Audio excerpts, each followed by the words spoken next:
Let's go. Bienvenue les gars sur Croyances Limitantes, le podcast qui te casse un maximum de croyances limitantes, surtout à toi, jeune qui nous écoute, qui n'a pas forcément l'entourage. Aujourd'hui, je suis en présence de K-Swiss et Kevin. Je te laisse te présenter très rapidement.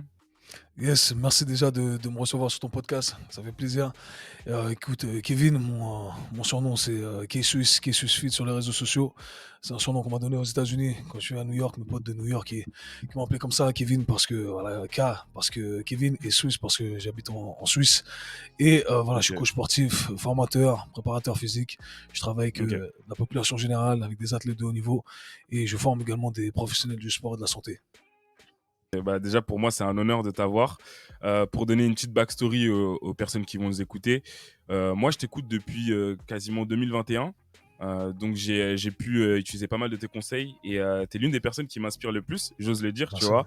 merci. Donc, ça me fait extrêmement plaisir et je pense que par rapport à la thématique croyance limitante, il y a beaucoup d'aspects que toi, dans ton parcours, tu arrives à débloquer.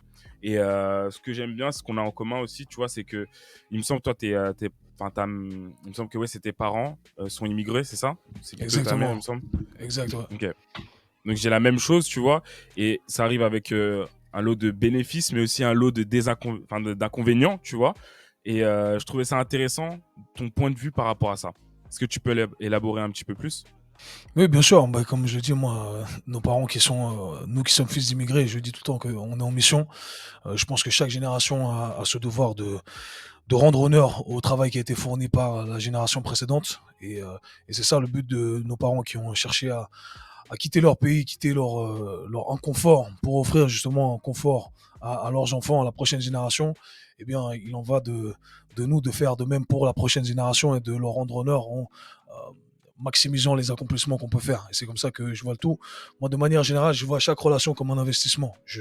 Moi, j'estime être un investissement et j'ai pour objectif d'être le meilleur investissement dans toute relation dans laquelle je me trouve. C'est-à-dire moi en tant que copain, en tant que fils, en tant que père, en tant qu'ami, je cherche à être le meilleur ami, je cherche à être le meilleur fils, je cherche à être le meilleur père, etc., etc. Et cetera. Et du coup, engage un certain lot de responsabilités et je cherche à être à la hauteur de ces responsabilités. Et du coup, à chaque fois que je mentionne le fait que je suis un enfant d'immigré, c'est que bien entendu, moi, j'ai grandi avec une mère qui était au plus bas de l'échelle sociale, ma mère femme de ménage Hmm. ici, qui galérait, etc., qui a vécu tout type de choses auxquelles on peut penser. Et du coup, pour moi, c'est ma responsabilité, c'est mon devoir de faire en sorte de réussir du mieux que je peux pour lui rendre honneur et la rendre fière. Et aujourd'hui, en tant Yes. que parent, j'espère que mes enfants feront pareil. Je sais Ok, pas bah si ça fait plaisir. t'as la Dis-moi. même, est-ce que t'as la même mentale que moi par rapport à ça? Yes. Alors déjà, c'est drôle parce que ma mère aussi était femme de ménage gouvernante. Et clairement la même mentale. Moi, du coup, mes parents viennent du Cap-Vert. C'est surtout ma mère qui est venue à 18 ans très tôt pour se faire son nid ici. Et de là, on a eu une grande famille. Et je suis entièrement d'accord avec toi sur le fait que enfin, moi, je suis en France pour le coup, mais on est en mission. On est en mission, on doit exceller et on se doit d'utiliser les moyens qu'on a. Parce que quand tu regardes, par exemple, si tu vois tes parents dans le pays dans lequel ils ont vécu, tu te dis, mais t'es à deux doigts, en fait, de ne pas avoir le même nombre d'opportunités, le même nombre de. Enfin, tu peux faire tellement de choses dans ces pays, même si souvent, oui, on va se plaindre parce qu'on n'a pas ci, pas ça. Mais la réalité, c'est que tu es en France, tu as une connexion, tu as un toit, tu peux faire tellement de choses. Donc, je suis entièrement d'accord avec toi sur ce point-là. Ouais, Je... et t'abordes le fait qu'il faut être reconnaissant au final. Et cette gratitude, elle va s'exprimer par le fait d'utiliser tout ce qu'on t'a mis à disposition. On n'a certes pas tous les mêmes cartes, mais on peut les utiliser. Et la réalité, c'est que on a tellement d'opportunités. C'est juste à nous de se les frayer. Et c'est pour ça que je trouve que ton chemin, il est intéressant. Je trouve que tu as un profil très pragmatique, beaucoup moins, entre guillemets, académique par ton parcours.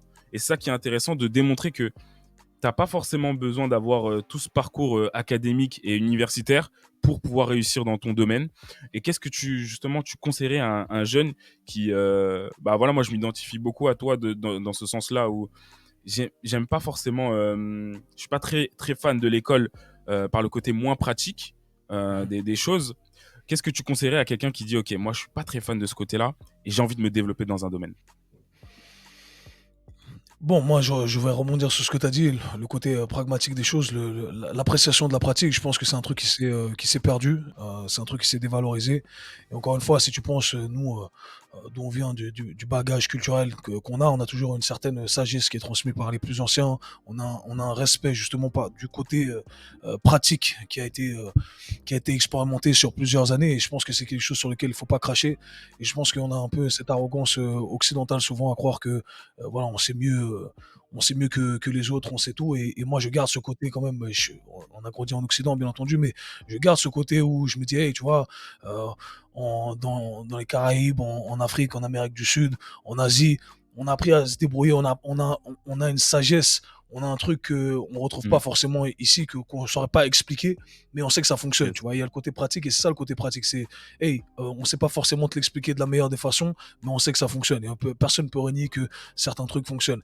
Et moi, j'ai toujours gardé cet état d'esprit-là en tête et c'est un truc qui m'a toujours frustré dans mon parcours académique en regardant que, Mmh. hey, on m'apprend la théorie, c'est cool, ce qui est bien Mmh. et ce que je valorise bien entendu, mais Mmh. pour moi, elle n'a aucune valeur si elle n'est pas alliée et ou pas confirmée par la pratique. Et aujourd'hui, je pense que s'il y a quelqu'un qui se retrouve dans ma situation, enfin, dans cette situation dans laquelle j'étais où je me voyais frustré par rapport à ce parcours académique, eh bien, je dirais que il faut prendre les choses en main et chercher à pratiquer tout simplement, à chercher à apprendre de ceux qui ont pratiqué et de s'inspirer de ces personnes-là. Et moi, c'est personnellement ce que j'ai fait. Tu vois, un truc qui m'a intéressé dans mon parcours en tant que coach sportif, c'est que j'ai vu énormément de valeur dans le fait de pouvoir sélectionner les différents thèmes que je pouvais élaborer auprès de différentes personnes. Il y avait différents parcours privés qui étaient mis en place et je me suis dit, ah, c'est intéressant parce que je ne suis pas condamné à, si tu veux, suivre le parcours académique durant lequel je ne vais que être intéressé à 10%, 15% des sujets qui vont être présentés. Et là, c'est plutôt moi qui crée ma sélection de sujets qui m'intéressent et je me dis, ok, tu vois, ça m'intéresse, donc je vais me pencher dessus. Et là, je vais faire le nécessaire pour me former auprès de personnes compétentes ou par moi-même. Tu vois, moi, il y a plein de trucs que j'ai dû faire, bien entendu, par moi-même. Et je pense que c'est cette quête d'apprentissage qui doit être valorisée et qui doit être apprécié. Et s'il y a quelqu'un qui est dans cette situation, eh bien, je lui dirais tout simplement de faire le nécessaire, d'être inspiré de ceux qui l'ont fait avant lui, d'en Mmh. apprendre, voilà, d'apprendre de ces dernières personnes et Mmh. euh, de pratiquer sur soi-même. Je pense que ça, c'est un truc vraiment qui est pas à négliger. Tu vois, tu peux Ouais. que, tu peux que assimiler les informations quand tu les fais sur toi-même. Donc ça, c'est la clé, c'est le mot d'ordre en tout temps. On fait des erreurs et c'est avec les erreurs qu'on apprend. Donc ça fait partie du game. Il ne faut pas avoir peur justement de commettre des erreurs. Et c'est un peu ce que le parcours académique ne nous enseigne pas. Parce qu'on est condamné, bien entendu, lorsqu'on fait des erreurs, ce qui crée cette distance par rapport au fait d'essayer. Et bien entendu, ben, le fait d'essayer, ça vient avec l'échec et ça vient parfois avec de la réussite. Et voilà, donc c'est ce que je recommanderais de manière générale. OK, et c'est intéressant ce que tu avances parce que pour moi, le parcours académique peut aller à l'encontre de la curiosité. Je trouve que la curiosité, Ouais. c'est un fil conducteur qui va et qui vient, mais tu vas être intéressé par l'entraînement physique, ensuite par la mobilité, alors que Mhm. dans un schéma académique, on te déroule un schéma préfet et Ouais. qui va peut-être pas forcément être pertinent avec ce que tu vas faire en temps et en heure. Et je trouve ça intéressant que tu pousses ce côté. Ok, maintenant on a accès à des informations, l'étude, mais il faut pas négliger le côté pragmatique des choses. Les gens qui font, je sais pas, par exemple, on prend un maçon.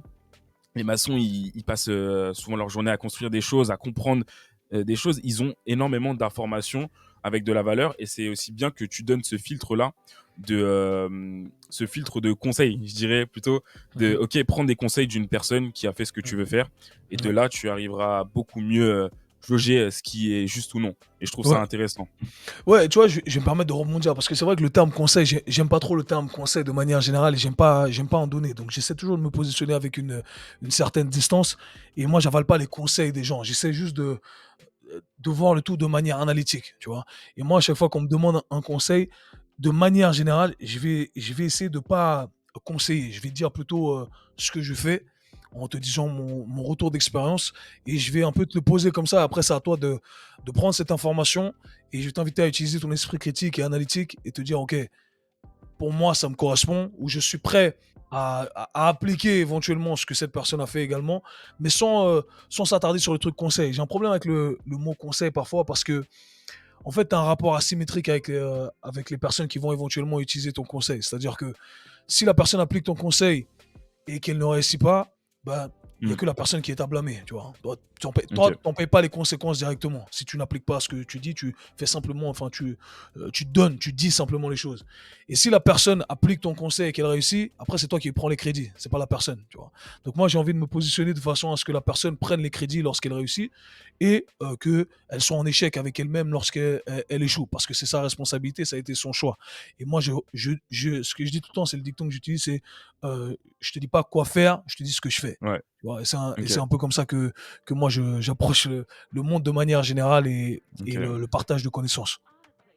OK, je trouve ça intéressant. Je connais aussi Alex Hormozy qui a abordé ce point-là, quand il conseillait par rapport à la création de contenu au lieu de dire: «Oui, fais ces 3 choses», tu dis que tu fais ces choses-là et c'est vrai que c'est intéressant d'avoir aussi, de prendre conscience, d'avoir de skin in the game, tu vois? Comme tu C'est ça. En fait, ça vient, tout mmh, ce que je te dis là, ça vient de ce livre-là, mmh, d'un de mes auteurs préférés qui s'appelle Nassim Taleb. Et c'est ce qu'il explique exactement dans Skin in the Game, en fait. C'est les rapports asymétriques qu'on crée dans le monde et entre autres dans le parcours académique, tu vois. mmh. Ah bah surtout dans le parcours académique, quand tu prends conscience des conseils qu'on te donne, mais qu'on n'applique pas forcément à nous-mêmes, qui peuvent toi Exact. t'impacter très négativement. Mhm. C'est pour ça que c'est bien d'aborder le tout d'une manière analytique. Et c'est intéressant aussi parce que même moi, ça me fait réfléchir quand je peux demander un conseil ou quand je peux. Donc c'est super intéressant. J'ai noté aussi quelques questions que j'avais à te poser. Mhm. Donc toi, comment t'en es arrivé à justement être coach aujourd'hui, à travailler avec des grands athlètes, à développer ton image de marque aujourd'hui? Comment t'en es arrivé à là? Franchement, ça s'est fait petit à petit, hein. Ça s'est fait assez normalement et de manière un peu. C'était pas préparé. Tu vois, c'était pas. Je me suis pas dit, je me lance sur les réseaux, je vais créer une image autour de moi. Ça s'est fait. Le bouche à oreille s'est fait. Je pense que c'est vraiment ça. J'ai pas OK. une grande communauté. Tout est relatif, encore une fois, hein. Tu mets 50 000 personnes dans un stade, c'est énorme.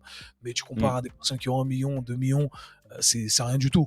Mais je suis très reconnaissant de la communauté que j'ai. C'est vrai que j'ai une communauté qui est très engagée, des gens qui participent vraiment, des gens qui me Mmh. soutiennent. Donc ça fait vraiment plaisir. Et écoute, comment ça s'est fait? Moi, je suis juste un passionné, en fait. Tu vois, je suis un passionné, je suis un gars qui est en quête d'amélioration de lui-même sur tous les aspects. Et dont l'aspect qui me passionne, qui est celui du sport. Et j'y ai dédié vraiment tout mon temps et toute mon énergie quand j'en avais à disposition. Et c'est vraiment ce que j'ai fait jour et nuit, jour et nuit. J'ai mangé sport, j'ai dormi sport, je me suis réveillé, c'était sport. Et j'ai vraiment cherché à apprendre et à tout remettre en question et à appliquer sur moi-même. Et ce qui a fait que j'ai eu énormément de résultats sur moi-même, j'ai eu beaucoup de remises en question.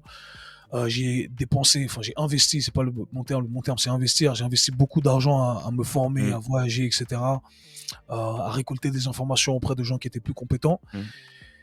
Et j'ai commencé à partager sur les réseaux sociaux, simplement, par passion, sans idée quelconque. Je savais pas où ça pouvait mener, enfin, Mmh. j'y pensais même pas, de manière Ouais. aléatoire. Et tout d'un coup, bah, j'ai eu, tu sais, les premières personnes qui ont commencé à me contacter en disant: «Ah, est-ce que tu peux m'entraîner?» Je me suis dit: «Ah, en fait, c'est Mmh. c'est un truc, il y a un truc à faire».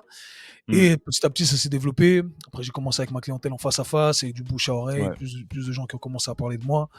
Yes. Jusqu'au moment où j'ai eu des athlètes, d'un certain niveau, pas du plus haut niveau encore, qui ont commencé à vouloir travailler avec moi, qui avaient des résultats. Et Mmh. après hem, je suis rentré en contact avec un des athlètes de haut niveau, un footballeur qui joue en première ligue.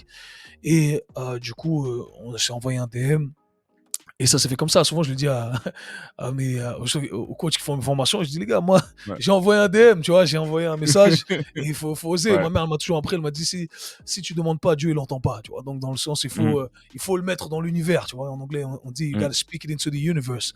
Et et en gros, c'est ça. J'ai envoyé un message, on a discuté, j'ai dit: «Moi, je pense que je peux t'aider». Et Mmh. je me sentais prêt à ce moment-là. Et bref, travailler avec un athlète, j'ai eu de très bons résultats que personne n'avait eu avec lui, ce qui a pu prolonger sa carrière. Et ensuite, Mmh. bah, bouche à oreille, pareil, un deuxième athlète, un troisième, un quatrième, jusqu'à Mmh. aujourd'hui où je travaille avec plusieurs athlètes du plus haut niveau et de renommée, autant dans la francophonie qu'aux États-Unis. Et franchement, voilà, c'est petit à petit, là, on continue à partager, mais là, on le prend un Mmh. peu plus au sérieux, tu vois. Là, l'image Mmh. sur les réseaux sociaux, j'ai compris que c'était quelque chose qui pouvait m'amener plus. Donc j'ai dû créer un mind shift à un moment en me disant, là c'est un taf. Tu vois, c'est plus juste je poste que j'ai envie de poster. Là je dois poster. C'est un truc que je dois faire absolument parce que je sais qu'il y aura un retour. Je sais que je vais pouvoir aider plus de gens. Et mon but c'est ça. Mon but final, au final, c'est d'aider un maximum de gens. Autant les enthousiastes de sport que les professionnels du sport et de la santé. D'ailleurs, c'est pourquoi j'ai ces deux types de clients. Si tu remarques un peu les produits que j'ai, je forme les coachs, les professionnels du sport et de la santé. J'aime pas trop ce terme formé parce que il y a une certaine figure d'autorité. Moi, je suis plus dans le partage. En gros, c'est pareil. Tu sais quoi, prends ce qu'il y a à prendre. Moi, c'est ce qui m'a permis d'avoir un certain succès. J'espère que tu vas pouvoir l'utiliser pour avoir du succès. C'est un peu comme ça que je vois le tout. Et voilà, donc il y a ces deux types de clients que j'inspire aujourd'hui et je suis très ravi de le faire parce que je pense qu'en Mm. inspirant ces deux types de personnes-là, je peux changer quelque part, apporter ma pierre à l'édifice. C'est comme ça le dicton en français, non? Ok, Euh, ouais, si. tu vois, je pense que si Mm. j'influence les coachs à partager un bon message comme moi j'essaie de le faire, Ouais. un message qui va souvent à l'encontre de ce qui est dit dans le monde du fitness et de la santé de manière générale, eh bien je pense que si on est plus nombreux à le faire, eh bien ça sera mission réussie. Donc voilà pourquoi j'ai voulu aborder ces deux aspects-là. Mais c'est toujours par amour. C'est l'amour, le partage, c'est ça qui me motive au quotidien. Ok, c'est super intéressant ce que tu viens de dire. Je vais revenir sur plusieurs points que tu as abordés, mais tu as aussi abordé ce truc de, au tout début, tu savais pas, tu vois. Ouais. Et quand on est jeune, ou surtout maintenant, je pense avec les réseaux sociaux, je vais y arriver, mais avec l'essor, on a l'impression qu'on doit tout savoir d'un coup, on doit tout savoir, ok, je dois faire ci, je dois faire ça, je dois savoir comment vendre ci, ça, et on fait pas les choses étape par étape, et on n'a pas ce temps d'appréciation, le temps de devenir bon, peut-être Mhm. même avant de commencer à promouvoir certains produits, tu vois. Là, toi, ce qui est bien dans ton parcours, c'est que bah, au tout début, tu l'as fait par passion. Tu es devenu bon parce que tu étais passionné. Tu t'es Ouais. investi encore plus, ce qui a fait que tu as eu des clients. Ensuite, par le culot et le bouche à oreille, tu as eu ton premier client. Avec ce premier client-là, ça t'a permis d'avoir des témoignages. Donc, tu vois, Mhm. en fait, quand on regarde, et sur l'horizon de temps, je pense que ça fait plus de 10 ans, du coup, que tu fais ça. Exact, ouais. Donc 10 ans, tu vois. Et Ouais. c'est un beau message de longévité et de dire que il y a le temps aussi, tu vois. Genre, on Ouais, n'en prend pas conscience, mais il y a le temps. c'est ça. Je pense qu'on veut sauter les étapes parfois et c'est vrai que, tu vois, moi, j'essaie de partager un peu les secrets, entre guillemets, là, le côté plus systématique de ce que j'ai pu accumuler en 10 ans d'expérience. Et ça permettra aux gens de gagner énormément de temps. Moi, la plus grande chance que j'ai eue dans mon parcours, c'est que j'ai eu de très bons mentors. J'ai eu deux mentors que j'ai en tête. Je leur fais toujours une dédicace dans chaque podcast, je crois que j'ai fait. C'est shout out à mon gars AB et Mm, Mikey, coach Mikey. C'est mes gars qui m'ont pris sous leur aile et, mm. et ils m'ont montré tellement de trucs que ça m'a permis d'éviter des années d'erreurs qu'ils ont pu commettre. Tu vois, Ok. donc j'ai déjà commencé avec un temps d'avance. Alors, c'était pas l'époque des réseaux sociaux, c'était plus l'époque du terrain. Mais sur le terrain, c'est ça qui a fait ma réputation. Et qui fait que je peux durer demain, Instagram, ça tombe. Je suis là, je suis bien, tu vois. Le terrain, il est là, je l'ai fait. Et voilà, il y a des gens, tu leur enlèves leur plateforme Instagram, ils sont personne. Mais ce qui fait que, voilà, j'ai eu assez de temps d'avance et je suis très reconnaissant par rapport à ça. Et comme tu l'as dit, tu peux pas sauter les étapes. Tu peux certes systématiser certains trucs, Yes. professionnaliser un max les choses, mais il faut, il faut accumuler du temps dans le jeu pour pouvoir passer à la prochaine étape. Et Mm, comme tu l'as dit, des fois, il faut pas se précipiter. Il mm, faut avoir. C'est un truc que je regrette parfois quand je vois certains coachs qui veulent sauter les étapes, euh, mm. qui vont en ligne, qui essaient de faire des trucs, etc.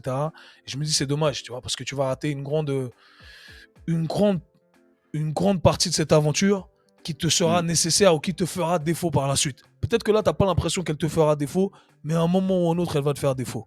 Et, euh, et je pense que c'est nécessaire, encore une fois, il ne faut pas précipiter les choses. Moi, je ne suis pas un gars qui suis dans la précipitation. Je suis un gars, par contre, qui suis dans la systématisation. J'essaie de systématiser, j'essaie de savoir où je vais. J'ai des plans et j'invite tout le monde à avoir un plan. Mais, euh, mais juste de se dire, tu sais quoi, là, ce que je suis en train de faire à l'heure actuelle, je le fais à fond. Ok. Et ça va mener à quelque chose de bien. Ok. C'est super intéressant. Et ce point de longévité-là, d'abord être bon aussi, tu vois, de prendre le temps de faire les choses tout en quand même, en restant dans dans cette, comment dire, avec cette envie de se développer, comme tu as dit, de systématiser. Moi, ce que je trouve intéressant, si je reprends un petit peu ton parcours, c'est que toi, c'est bien à 18 ans, si je me trompe pas. À 18 ans, tu es parti à New York. Ouais, ouais, Euh, vers 19 ans. 19 ans. OK, 19-18 ans, tu vois? Mmh. Et c'est une époque, où, les réseaux sociaux, c'était pas très, très développé, il me semble, Mmh. si je dis pas de bêtises. Donc tu vois, c'est Ouais. intéressant que tu t'es lancé dans le entre guillemets, dans l'inconnu et que Mmh. derrière, tu as pu développer tout ça. Et moi, je trouve que ça, par exemple, pour les jeunes qui peuvent nous suivre, c'est un beau message de des fois, tu sais pas forcément, mais lance-toi dans l'inconnu, Mmh. apprends, kiffe aussi et Mmh. sois bon quelque part. Sois bon et appuie sur tes forces. Et de là, ça va venir logiquement avec les rencontres que tu vas faire, Mmh. avec la qualité de ton travail, le bouche à oreille. Et c'est ce truc de longévité que je veux de plus en plus pousser, que ce soit pour moi aussi, bien sûr, mais aussi pour les gens qui nous écoutent. Parce que bah, quand tu es jeune, et surtout pour l'audience de ce podcast, on a tendance à être très pressé, à voir d'autres personnes de 20 ans qui réussissent entre guillemets, je dis bien entre guillemets, mais plus que Mmh. nous. Donc on se Mmh. dit, ah non, mais en fait, je suis en retard surtout. Alors que peut-être peut-être que oui, peut-être que non. Ouais, mais ça, tu vois, c'est un jeu dangereux toujours de se comparer. Et c'est bien de s'inspirer, c'est bien d'apprendre. Moi, aujourd'hui, je regarde des gens qui sont au-dessus de moi et je me dis: «Qu'est-ce que je peux prendre chez eux?» Mais jamais avec de l'envie, toujours avec de l'inspiration. C'est un sentiment que je connais pas, ça, je connais pas ce sentiment de jalousie, d'envie. Je regrette vraiment ceux qui enfin, pour ceux qui ressentent ça, c'est malheureux, mais il faut se dire qu'il y aura toujours, quelqu'un au-dessus. Moi, Ok. tu vois, c'est un truc qui est marrant parce que je travaille avec des gens qui sont très fortunés et j'ai eu l'occasion de travailler avec des gens vraiment qui ont tout l'argent du monde et qui parfois se comparent ou sont anxieux par rapport à des gens qui ont plus qu'eux. Et tu te dis, mais c'est un truc de ouf. Et je me rappelle que j'ai eu un déclic une fois dans ma tête où je me suis dit, en fait, c'est un jeu infini, tu vois. C'est un jeu infini, ce jeu d'argent. Mm, Et peu importe ce que tu vas utiliser, là, on parle de l'aspect finance. mm, Mais c'est un jeu infini. Il y aura toujours quelqu'un qui sera plus que toi. Il y aura toujours quelqu'un qui sera plus beau que toi, plus fort que toi, qui aura plus d'argent que toi. Tu peux pas passer ta vie à regarder ce que les autres font. Tu vois. Ce que tu le fais bien, tu le fais à fond, et c'est tout ce qui compte. Et je pense que c'est comme ça que tu vois le truc. Et apprécier le processus, chaque étape qui mène vers cette meilleure version de toi-même. Et moi, c'est comme ça que je vois le tout aujourd'hui, peu importe le domaine. ok. Non, c'est super intéressant. Je suis entièrement d'accord avec toi sur ce point de comparaison, d'éviter de se. En plus, c'est très facile et très nocif avec les réseaux sociaux. On peut tomber sur le top 0,1% quotidiennement. Donc, se comparer tout le temps à ce qu'il y a de mieux. Par contre, la bonne pratique que tu as donnée qui peut être intéressante pour ceux qui nous écoutent, c'est OK, t'as pas envie de. Enfin, faut pas forcément que tu te compares. Par contre, ce mec, il fait peut-être un truc mieux que toi. Donc, essaie d'étudier, de dire peut-être qu'il travaille plus d'heures, je dis une bêtise, peut-être qu'il l'est accompagné, peut-être qu'il se forme, peut-être qu'il travaille comme ci, comme ça. Essaie de comprendre et d'avoir ce mind shift là. Et c'est un truc que j'ai pris aussi du Case Fish Show, je tiens à le dire, tu vois, mais de vraiment essayer de comprendre l'effort. Essayer de, au lieu de se dire, ah non, ils sont forts, ils sont loin de moi. Non, ces gens-là sont comme nous, mais ils peuvent, par leur expérience et par ce qu'ils font, nous apporter des leçons qui peuvent être intéressantes pour nous. Et c'est intéressant que tu aies eu des clients justement très très fortunés, parce que tu sais, quand on arrive en bas de la société, on Mhm. voit pas ce qui est en haut. Enfin, Exact. idéalise, enfin, j'arrive plus à le Idéalise. dire, idéalise, ouais, ce qui est en haut, on se dit oui, c'est forcément mieux, ils ont de l'argent, c'est forcément, enfin, tout est bien, alors que non, en fait. Ouais. Non, et tu te rends compte qu'ils ont éventuellement les mêmes problèmes que nous, mais à différentes échelles. Mais la psychologie de l'être humain reste exactement la même. Après, tu me Mm. diras, c'est mieux de pleurer dans une belle villa que dans un HLM où ça se passe pas bien, tu vois. Moi, on a grandi Ouais, dans ça, donc je sais, mais, ouais. mais fondamentalement, ils ont les mêmes problèmes ou ils en ont d'autres. Mm. Et encore une fois, c'est un jeu dangereux, comme tu l'as dit, de se comparer aux autres. Mais pour revenir sur cet exemple que tu as mentionné, en s'inspirant des autres, moi, c'est un travail que j'ai dû faire sur moi-même. À l'époque, je me rappelle, je crachais à fond sur les influenceurs parce que moi, je suis un vrai passionné du game. C'est-à-dire que moi, j'ai passé Mm. des heures à étudier, à lire, à me former. Euh, et je me rappelle voir ces influenceurs qui disent de la merde sur les réseaux sociaux, qui font Mm. des entraînements à 2 balles et qui ont un grand following et qui font de la maille et qui ont de l'exposition. Et je me dis, c'est un truc de ouf. Et moi, j'ai eu un mind shift et je me dis, mais Kev, qu'est-ce que tu fais là? Tu deviens un rageux, en fait, comme tous les autres bouffons que tu critiques. Ouais. Et j'ai changé ma lentille de perception des choses. Et je me suis dit, ok, ces gars-là, là, s'ils sont au-dessus de toi, c'est qu'ils font un truc meilleur que toi. Tu vois, et c'est comme Mm. ça que je vois le truc. Aujourd'hui, c'est un gars qui est plus fort que moi à un truc, c'est qu'il fait, il le fait mieux que moi. Et j'ai envie de Mm. savoir ce qu'il fait mieux que moi. Et à partir de là, je vais absorber cette information, je vais l'analyser et je vais essayer d'intégrer le tout, encore une fois, en respectant mes principes et mes valeurs. Mais c'est comme ça que je vois le Mm. tout aujourd'hui. Et des fois, il y en a qui sont en tête à dire non, mais je suis meilleur que ça. Non, t'es pas meilleur. Il y a un truc que tu fais moins bien. C'est juste que t'as pas compris ce que c'était. Et un autre exemple que je voulais mentionner, d'ailleurs, merci d'écouter le Kessu Show. Mais tu vois, moi, j'ai lancé le Kessu Show. J'avais toujours eu envie de lancer un podcast. Ça faisait des années que j'écoutais des podcasts aux États-Unis. Et, euh, et en fait, jamais je m'étais dit, Kev, un gars comme moi, je peux lancer un podcast. Et en fait, ce qui s'est passé, c'est que une fois, il y a un carré qui m'a contacté, qui fait mon taf. À l'époque, sur les réseaux, je partageais en anglais. Et donc, j'étais connecté un peu dans le monde aux États-Unis. Bon, j'ai fait là-bas. Et je fais Mm. un podcast avec un carré. Un jeune comme nous, un jeune Renoir qui m'invite sur son Ouais. podcast. Ouais. Et à la fois, je me dis, mais c'est un truc de ouf. Je lui dis, mais t'es un gars comme moi, en fait. Comment un gars comme nous, là, tu fais un podcast? Et il me dit, Ouais. ouais, mec. Et je dis, ouais, c'est ça. J'ai acheté un micro et j'ai envie Mm. de faire un podcast. J'ai lancé. Et puis, il a eu des guests qui étaient des guests des autres coachs aussi de renommée aux États-Unis. Mm. Des Jordan Sayat et des trucs comme ça, l'ancien coach de Gary Vee. Et qui ont explosé sur les réseaux sociaux. Et je me suis dit, mais en fait, si lui, il peut le faire, moi aussi, je peux le faire. Tu vois, tout ça pour dire que ça m'a pris une belle leçon. J'ai raccroché avec lui. J'ai directement été sur Amazon, j'ai commandé un micro et j'ai Mm. lancé le truc, tu vois. Et je me suis Ouais. pas posé 1000 questions. Et je le dis tout le temps, tu sais jamais qui t'inspire. C'est pour ça que on a presque chacun d'entre nous, en tout cas c'est comme ça que je vois le tout, un devoir de partager. Parce que Ouais. aujourd'hui, tu vas peut-être pas être inspiré par Kevin, mais tu vas être inspiré par Johan ou tu vas être inspiré par Suzy, que sais-je, parce qu'il Mm. y a Ouais. certaines similarités, tu vois. Ouais. Et je pense que c'est important de partager. Moi, je le dis tout le temps, je partage tous mes succès parce que j'ai envie qu'il y ait quelqu'un qui écoute le truc et se dise, putain, mais lui, c'est un gars comme moi en fait, et lui, il peut le faire. Et ça, je trouve que c'est un truc important. Moi, dans ma tête, je suis persuadé que je peux faire n'importe quoi, tu vois. En tout cas, c'est un mindset que je me suis imposé depuis que je suis petit. Et les gens, ils se Ouais. disent, ah, mais Kevin, on est pas tous comme toi, comme si j'étais supérieur. Et des fois, Ouais. les gens prennent ça comme de l'arrogance, mais c'est pas de l'arrogance, au contraire. Je crois plus en toi, en ton potentiel, que tu ne crois en toi-même. Parce que moi, j'ai foi que tu peux accéder au plus haut niveau. Comme moi, je peux accéder au plus haut niveau. Peut-être que ça demandera un peu plus d'efforts ou un peu moins d'efforts en fonction de la personne, mais je suis persuadé qu'on peut tous y arriver. En tout cas, c'était ma croyance à l'époque. Mm. Aujourd'hui, j'ai un peu changé d'avis. Je pense que on peut pas tous y arriver, mais, Ouais. mais j'ai envie d'y croire, tu vois. J'ai envie d'y croire. Mm. En tout cas, pour moi, j'y crois. Je suis persuadé que c'est demain, je vais être un astronaute. Je vais être un astronaute, tu vois. Alors, ça va être Ouais. dur. Peut-être je vais rater les tests, etc. Mais si je veux, Mm. je me dis que je peux y arriver. Et dans cette Ouais. quête-là, je vais me rapprocher de plus en plus de ce à quoi j'aspire. Tu comprends? Ouais. Je comprends. D'ailleurs, par rapport à l'astronaute, il y a un mec comme nous, tu vois, qui habite à côté de chez moi, qui est devenu astronaute. Il s'appelle Alan, les gens pourront baquer. Donc, c'est pas, tu vois, genre ce que tu dis, c'est pas insensé. Et je vais même te faire rire. Parce que je crois que c'est cette histoire-là qui m'a fait commencer le podcast Croyances Limitantes. Donc, tu vois, comme tu dis, genre ça back ce que tu dis parce que tu sais pas l'impact que tu peux avoir. Et c'est super intéressant d'avoir des profils qui vont débloquer des choses en nous. Et c'est tout le but, en fait, de ce podcast-là. C'est j'ai eu différents guests, tu vois, qui vont réussir à parler à des personnes que moi, peut-être avec ma manière de parler, je vais pas réussir forcément à les atteindre. Et c'est ça qui est intéressant, c'est, comme tu as dit, tu penses que on a tous nos expériences et ça peut être intéressant que chacun, en tout cas moi je pense plus les personnes qui sont dans l'action, mais les personnes qui sont dans l'action partagent et Mhm.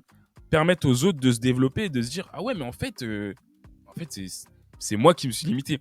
Et des fois, Ça. regarder la vérité en face et se dire, ah ouais, mais en fait, la seule personne qui me limite à faire quoi que ce soit, c'est juste moi, mes limitations, et c'est tout. Ouais, c'est exactement ça. C'est le principe des croyances limitantes. Mais j'aborde souvent ce sujet, tu vois. C'est un truc qui m'intéresse à fond.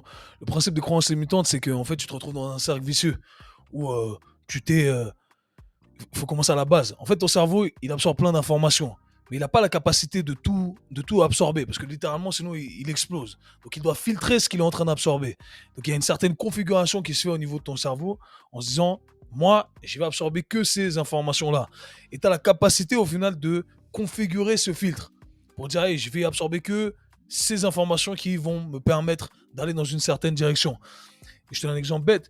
Quand tu commences ta journée et tu fais tomber ton café, bam, tu te dis, vas-y, c'est une journée de merde. En fait, tu as configuré ton filtre en disant, cette journée, c'est une journée de merde. Et là, tu prends le métro, il est en retard. Il est toujours en retard, mais là, on dirait que les Mm. 2 minutes, c'est interminable. Et là, tu Ouais. arrives, la porte, elle s'ouvre pas. Tu vois, c'est une journée de merde. Tu arrives Mm. au feu rouge. Enfin, tu as compris. T'as- Ton cerveau, il n'a fait que d'absorber les informations qui sont négatives. Et tu peux utiliser ce même filtre en commençant ta journée, genre, hey, aujourd'hui, ça va être une journée positive. Je te fais pas le discours, wouhou, la vie est belle, etc. Mais pour que tu comprennes le concept. Et en gros, quand tu configures ton cerveau avec ses croyances limitantes, donc tu as configuré ce filtre, tu ne vas que absorber et voir ces choses, ces informations qui en fait te confortent dans cette croyance limitante. Tu vois, qui vont te prouver, entre guillemets, que justement, tu n'es pas capable de X ou Y. Et moi, j'aime bien le concept des croyances illimitées. Donc l'idée, c'est de configurer ce filtre en se disant, hey, moi, je suis capable de tout, je fais ce que je veux, etc. Tu vois. Et bah, tu configures simplement ce filtre et là tu vas absorber que ces informations là. Et pour moi c'est même si c'est pas vrai, même si t'es pas capable de devenir un astronaute, en reprenant l'exemple, c'est pas grave. Ce qui compte c'est que j'ai configuré ce filtre pour me donner cette capacité à absorber ces informations qui vont m'amener dans une bonne direction. Et Ouais. c'est comme ça que je vois le tout. Quand les gens disent, je sais pas, quand je disais, hey, ma formation c'est le meilleur truc. Parce que c'est ce que j'ai envie de faire. J'ai envie de donner le meilleur truc. Donc je vais absorber ces informations pour me dire, hey, je dois fournir le meilleur travail possible, tu vois. Et c'est comme ça que Yes. j'essaie de configurer mon processus de pensée, d'action au quotidien. Et là, malheureusement, la plupart des gens ne font pas ce travail-là. Mm. Ok, c'est franchement, attends. Je vais revenir sur un point que tu as abordé qui est hyper intéressant, c'est la journée de merde, tu vois. Ça, c'est un bon exemple. Parce que toi, ta journée de merde, ça peut être la meilleure journée de quelqu'un, tu vois. Genre là, je te prends... euh, moi, j'ai de la famille, par exemple, au bled, tu vois. Ouais. Et des fois, je peux me plaindre par rapport à des choses. Ok, le travail, ça se passe pas comme je veux. Ok, j'ai pas eu, je sais pas moi, des trucs par rapport à ma création de contenu. Mais en fait, juste le fait d'être là où je suis, c'est déjà un rêve pour certains. Et Ouais. juste déjà de se rendre compte de ça et j'aime bien ton principe de croyance illimitée. Et merci, grâce à toi, on aura un réel. Mais je plaisante. Mais de se dire que en vrai, c'est quoi le plus positif ou le plus négatif. C'est enfin non, j'ai mal exprimé, mais en gros, c'est quoi c'est quoi le plus Il n'y a pas de constructif. négatif à faire, ouais, à ne pas utiliser cet état d'esprit, c'est ça. Exactement, il n'y a pas de négatif. C'est peut-être pas, ok, statistiquement, si on regarde vraiment toutes les données, peut-être pas vrai, mais tu y crois, ça va te permettre de développer plus. C'est Donc c'est ça. positif pour moi. Simplement le fait d'y croire, ça peut que te mener dans la bonne direction. En anglais, on dit il y a plus de upside que de downside. C'est-à-dire qu'il y a plus de côté, ça penche plus d'un côté de la balance que de l'autre côté. Et aujourd'hui, je regarde tout de cette façon-là. Je me dis, ok, l'état d'esprit que j'utilise, est-ce qu'il y a plus de upside ou de downside? Et à partir de là, je me Mm. positionne. Ok. J'ai une question intéressante, j'ai une surprise pour toi aussi. Ah, vas-y. Il y a un truc que j'aime bien faire dans mon podcast, c'est parler aux proches pour leur poser des questions. Et du Ok. coup, j'ai parlé avec un de tes proches qui s'appelle Angèle, que tu connais très bien. Yes.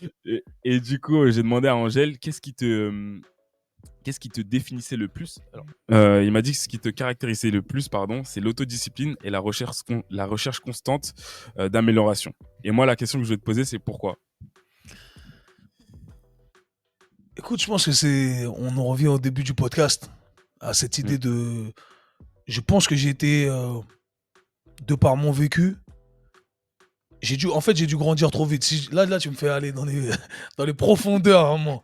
Euh, mais je pense que j'ai dû grandir trop vite, en fait. J'ai dû grandir trop vite. J'ai dû devenir un homme trop vite. J'ai eu des responsabilités trop vite. Euh, et ça m'a obligé, en fait, à aller plus vite que les autres.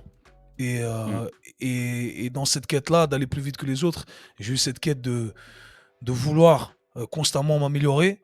Et Ouais. j'étais obligé d'être discipliné. Mm. Et c'est un truc que je m'inflige depuis toujours. C'est vrai Mm. que on peut toujours être plus discipliné. Chaque personne qui est disciplinée va se dire ah j'en fais pas assez. Mais en relation à ce qu'on voit, c'est vrai que je suis toujours dans cette quête. C'est presque maladif chez moi en fait, de tout le temps chercher à faire mieux. Quand j'étais plus jeune, c'était vraiment vraiment maladif. Je devais lire tous les jours pour me coucher et dire hey, j'ai appris un nouveau truc. Mais ça pouvait être bête. Mais si j'avais appris que je sais pas, je dis n'importe quoi, les dauphins communiquaient par ultrasons, j'ai appris un truc intéressant. Et pour moi, c'était fondamental de, de respecter cette règle-là. Et je l'ai toujours, je l'ai toujours. Je suis un peu moins strict dessus, mais j'ai toujours cette discipline et je suis toujours dans cette quête, de devenir la meilleure version de moi-même. Parce qu'au final, au final, c'est ça, c'est un jeu infini. Tu vois? Moi, je mets pas de limite dans rien. Je mets pas de limite dans ah j'ai atteint cette somme, c'est bon, c'est fini. J'ai atteint ce poids, un exercice, c'est fini. J'ai atteint ce corps, c'est fini. En fait, moi, je vais dans un truc où ça s'arrête jamais. C'est un jeu infini. Et on a l'habitude dans la vie de mettre des tu vois, des timelines et des deadlines surtout. Mais il y a pas de deadlines en fait. Tu fais ce que tu veux, tu continues et tu es dans cette quête constante et tu peux que aller dans la bonne direction si tu vois ça comme ça. Si tu mets des deadlines, ça veut dire que tu as atteint un certain objectif. Ouais. Et là, tu descends dans ta médiocrité. Moi, j'ai Mm. jamais voulu être médiocre. J'ai toujours voulu Ouais. être au-dessus de la moyenne. Et, euh, et du coup, bah, je suis obligé d'avoir cet état d'esprit. Mais je pense que si je vais chercher encore une fois dans Mm. les profondeurs, c'est ça. Je pense que j'ai dû grandir trop Ouais. vite et ça m'a obligé à être ça, à être cette personne qui veille aussi sur les autres, sur la famille, etc. Ce qui fait Mm. que ouais, je suis obligé, quoi. Je suis obligé. Ok. C'est intéressant Mais et respect, merci à mon frère Angel. on le remercie. Je te remercie, Angel. Moi, j'ai juste une question à te poser par rapport à ce que tu viens de me dire. Est-ce que c'est, est-ce que tu as grandi trop vite ou est-ce que tu t'es rendu vite compte des responsabilités qui étaient en ton pouvoir? Je pense que ça va, ouais, ça va main dans la main un peu. Ça va Mm. main dans la main. Euh, je pense que j'ai grandi trop vite, ça a été accéléré de toute façon. Et heureusement, j'avais la lucidité d'esprit de me dire, ok, hey, euh, tu vois, t'as pas le choix là. T'es obligé. Et puis j'ai toujours eu ce respect, encore une fois, pour nos ancêtres, pour tout ce qui a été fait, ma mère, les anciennes générations, etc. Et, euh, et du coup, je me dois, en fait, je m'impose ça. Je saurais pas te dire pourquoi. Je pense que c'est le fait de voir aussi. J'ai vu beaucoup euh, ma mère souffrir, tu vois, de ces situations. Et du coup, je me suis dit, ouais, plus jamais, en fait. Plus jamais, Mm. c'est hors de question. Pour moi, c'est un truc que je peux même pas l'imaginer, je peux pas le concevoir. Bien Je sûr. peux pas, même de moi de le passer à la prochaine génération. Il y a des trucs où je sais, on peut se retrouver dans certaines situations, mais il y a des situations dans lesquelles on va jamais se retrouver. Parce que je sais Mm. que dans ma mentale, je pourrais jamais laisser ça passer. Et par la grâce du Ouais. Tout-Puissant, tant que j'ai la santé, j'ai peur de rien. Tu vois, c'est un Ouais. truc avec lequel tu vois, je suis assez confiant. Si demain je perds tout, je peux tout recommencer. Parce que je sais que je vais être le gars qui va travailler le plus dur. J'ai pas peur de travailler dur. J'ai pas peur de, j'ai pas peur d'y laisser des plumes. Et, euh, et je pense que c'est ça qui fait la différence et qui fait que j'ai un certain succès sur différents aspects relationnels, financiers, etc. Et que ça fonctionne, tu vois. À mon échelle, encore une fois, il y a toujours au-dessus. Ok. Très, très pertinent, très, très intéressant. Euh, Moi, je te rejoins pas mal sur ce côté-là où il faut grandir rapidement. Et pour moi, en fait, c'est quoi? C'est que, en fait, quand tu es jeune, t'as plusieurs jeunes, entre guillemets. T'as le jeune qui va profiter de la vie, tu vois. Encore une fois, il n'y a pas forcément de jugement, mais t'as le jeune qui va profiter de la vie. Il y en a un autre qui va se dire, OK, j'ai une opportunité en or sur laquelle, qui va permettre, par exemple, à ma mère d'être tranquille pendant très Ouais. longtemps, qui va permettre à ma famille d'être tranquille, à mes proches, d'avoir un impact positif et de ce côté de réaliser, en fait, l'opportunité que tu as en étant jeune. Et c'est aussi l'importance de ce podcast-là, tu vois, c'est Ouais. OK, on te parle de développement, on te parle de ci, de ça, mais rends-toi compte que tu as un pouvoir que tu n'auras pas forcément plus tard ou que, enfin, ça peut être beaucoup plus compliqué plus tu prends de l'âge. Donc vraiment, prendre l'importance de sa vingtaine, surtout moi, c'est un truc que je pousse beaucoup parce que c'est ce que je vois vraiment autour de moi, tu vois. Ce Mhm. truc de, on prend trop les choses à la légère. Oui, Ouais. mais non, on aura le temps, on aura ci, on aura ça. Et de pas prendre les choses au sérieux et de se dire, OK, en fait, là, je vais bâtir mon avenir, je vais bâtir des fondations solides. Je veux être cette personne qui se développe. Et moi, je trouve ça intéressant que toi, tu l'aies reconnu tôt. Et je pense que c'est vraiment bénéfique pour toi parce que ça a dû te permettre de développer plein de choses, de réaliser, de t'ouvrir aussi. Tu vois, pas Ouais. mal. Parce que quand tu réalises pas, tu t'ouvres pas forcément aux autres, à la Mhm. discussion, à d'autres personnes, à un autre réseau, tu vois. Tu restes dans Mhm. ton cocon au final. Et c'est pour ça que c'est bien de, OK, tu peux profiter, tu peux prendre les choses un peu à la légère, mais rends-toi compte que derrière ça, il peut y avoir une fin, tu vois. Non, clairement. Et c'est vrai, pour rebondir sur ce que tu as dit, c'est marrant parce que moi, j'ai toujours eu cette mentalité depuis petit. où c'était pas là, c'était pas la jeunesse, et on dit ouais, profite, YOLO, etc. Et moi, j'ai jamais eu cette mentalité. Je me suis toujours vu en fait comme j'ai- je voyais les choses différemment. Je me suis dit, moi, j'ai envie de profiter quand Mm, j'ai 40 piges, 45, 50 ans. C'est là où j'ai envie de, euh, de récolter les fruits de mon travail. Et je mm, me suis dit, quand je suis jeune, c'est là que j'ai l'énergie, c'est là que je peux enchaîner tout ce que j'ai enchaîné. mm. Et je pense l'avoir optimisé. Mais c'est vrai que c'est malheureusement une mentalité qu'on nous a mis dans la tête, une mentalité de consommateur. Et malheureusement, ça porte préjudice à beaucoup de personnes. Mais je peux te le dire, aujourd'hui, quand tu vois un gars qui est posé au bar, qui a 50 piges, qui s'en sort pas, c'est triste. Quand tu as 20 ans, 25, tu peux t'en sortir. Mais le problème, c'est que le temps passe, les gens laissent à plus tard, à demain. Tu procrastines et tu te rends pas compte que tôt ou tard, le passé, il te rattrape. Il te rattrape. Mm. Ok, c'est un beau message. J'ai une. Là, si par exemple je regarde ton Instagram, Ouais. il y a trois valeurs qui vont me frapper principalement. C'est Mhm, le partage, mhm, l'intégrité et l'authenticité. Qu'est-ce mhm. qui fait qu'aujourd'hui ce soit les trois valeurs qui sont le plus mis en avant sur ton Instagram? Bon, déjà, j'apprécie que, que c'est ce qui se dégage et ce que tu as pu voir, Ouais. parce que pour moi, c'est très important. L'intégrité, jamais aller à l'encontre de mes valeurs et de mes principes. Ça, c'est le mot d'ordre, encore une fois. Euh, je vois encore, je relie le tout à cet aspect de responsabilité. Aujourd'hui, on vit dans un monde où on fait tout pour l'attention, mais des fois, ça vient avec un certain prix. Mm, Et moi, je suis pas sûr d'être prêt à payer le prix justement de certaines actions juste pour avoir de l'attention, juste pour avoir des clics, juste pour avoir de l'argent. Parce qu'encore une fois, mm, j'ai une certaine fierté, j'ai une éducation et mm, j'en dois beaucoup justement à mes parents, à mes ancêtres. Et du coup, bien entendu, je ne peux pas aller à l'encontre de tout ça parce que c'est très important bien pour moi. sûr. Et rester authentique, pour moi, aujourd'hui, c'est ce qui détermine une personne. Tu vois, dans un monde où tout est faux, tout est orchestré, on ne sait plus qui est qui, on ne sait plus à qui est le vrai du faux, on ne sait pas vraiment à quoi tu ressembles, si c'est ta vraie taille, si c'est ta vraie tête, si c'était tes vraies Mm. fesses, si c'est tes vraies dents. Tu vois ce que je veux dire? Donc, euh, aujourd'hui, pour moi, il reste que ça, en fait. Ouais. C'est le seul truc qui reste, d'être authentique. Mm, Et moi, je suis fier de qui je suis fier de tous les aspects de qui j'ai pu construire, de la personne que j'ai pu construire. Et je vois pas pourquoi je devrais m'en cacher.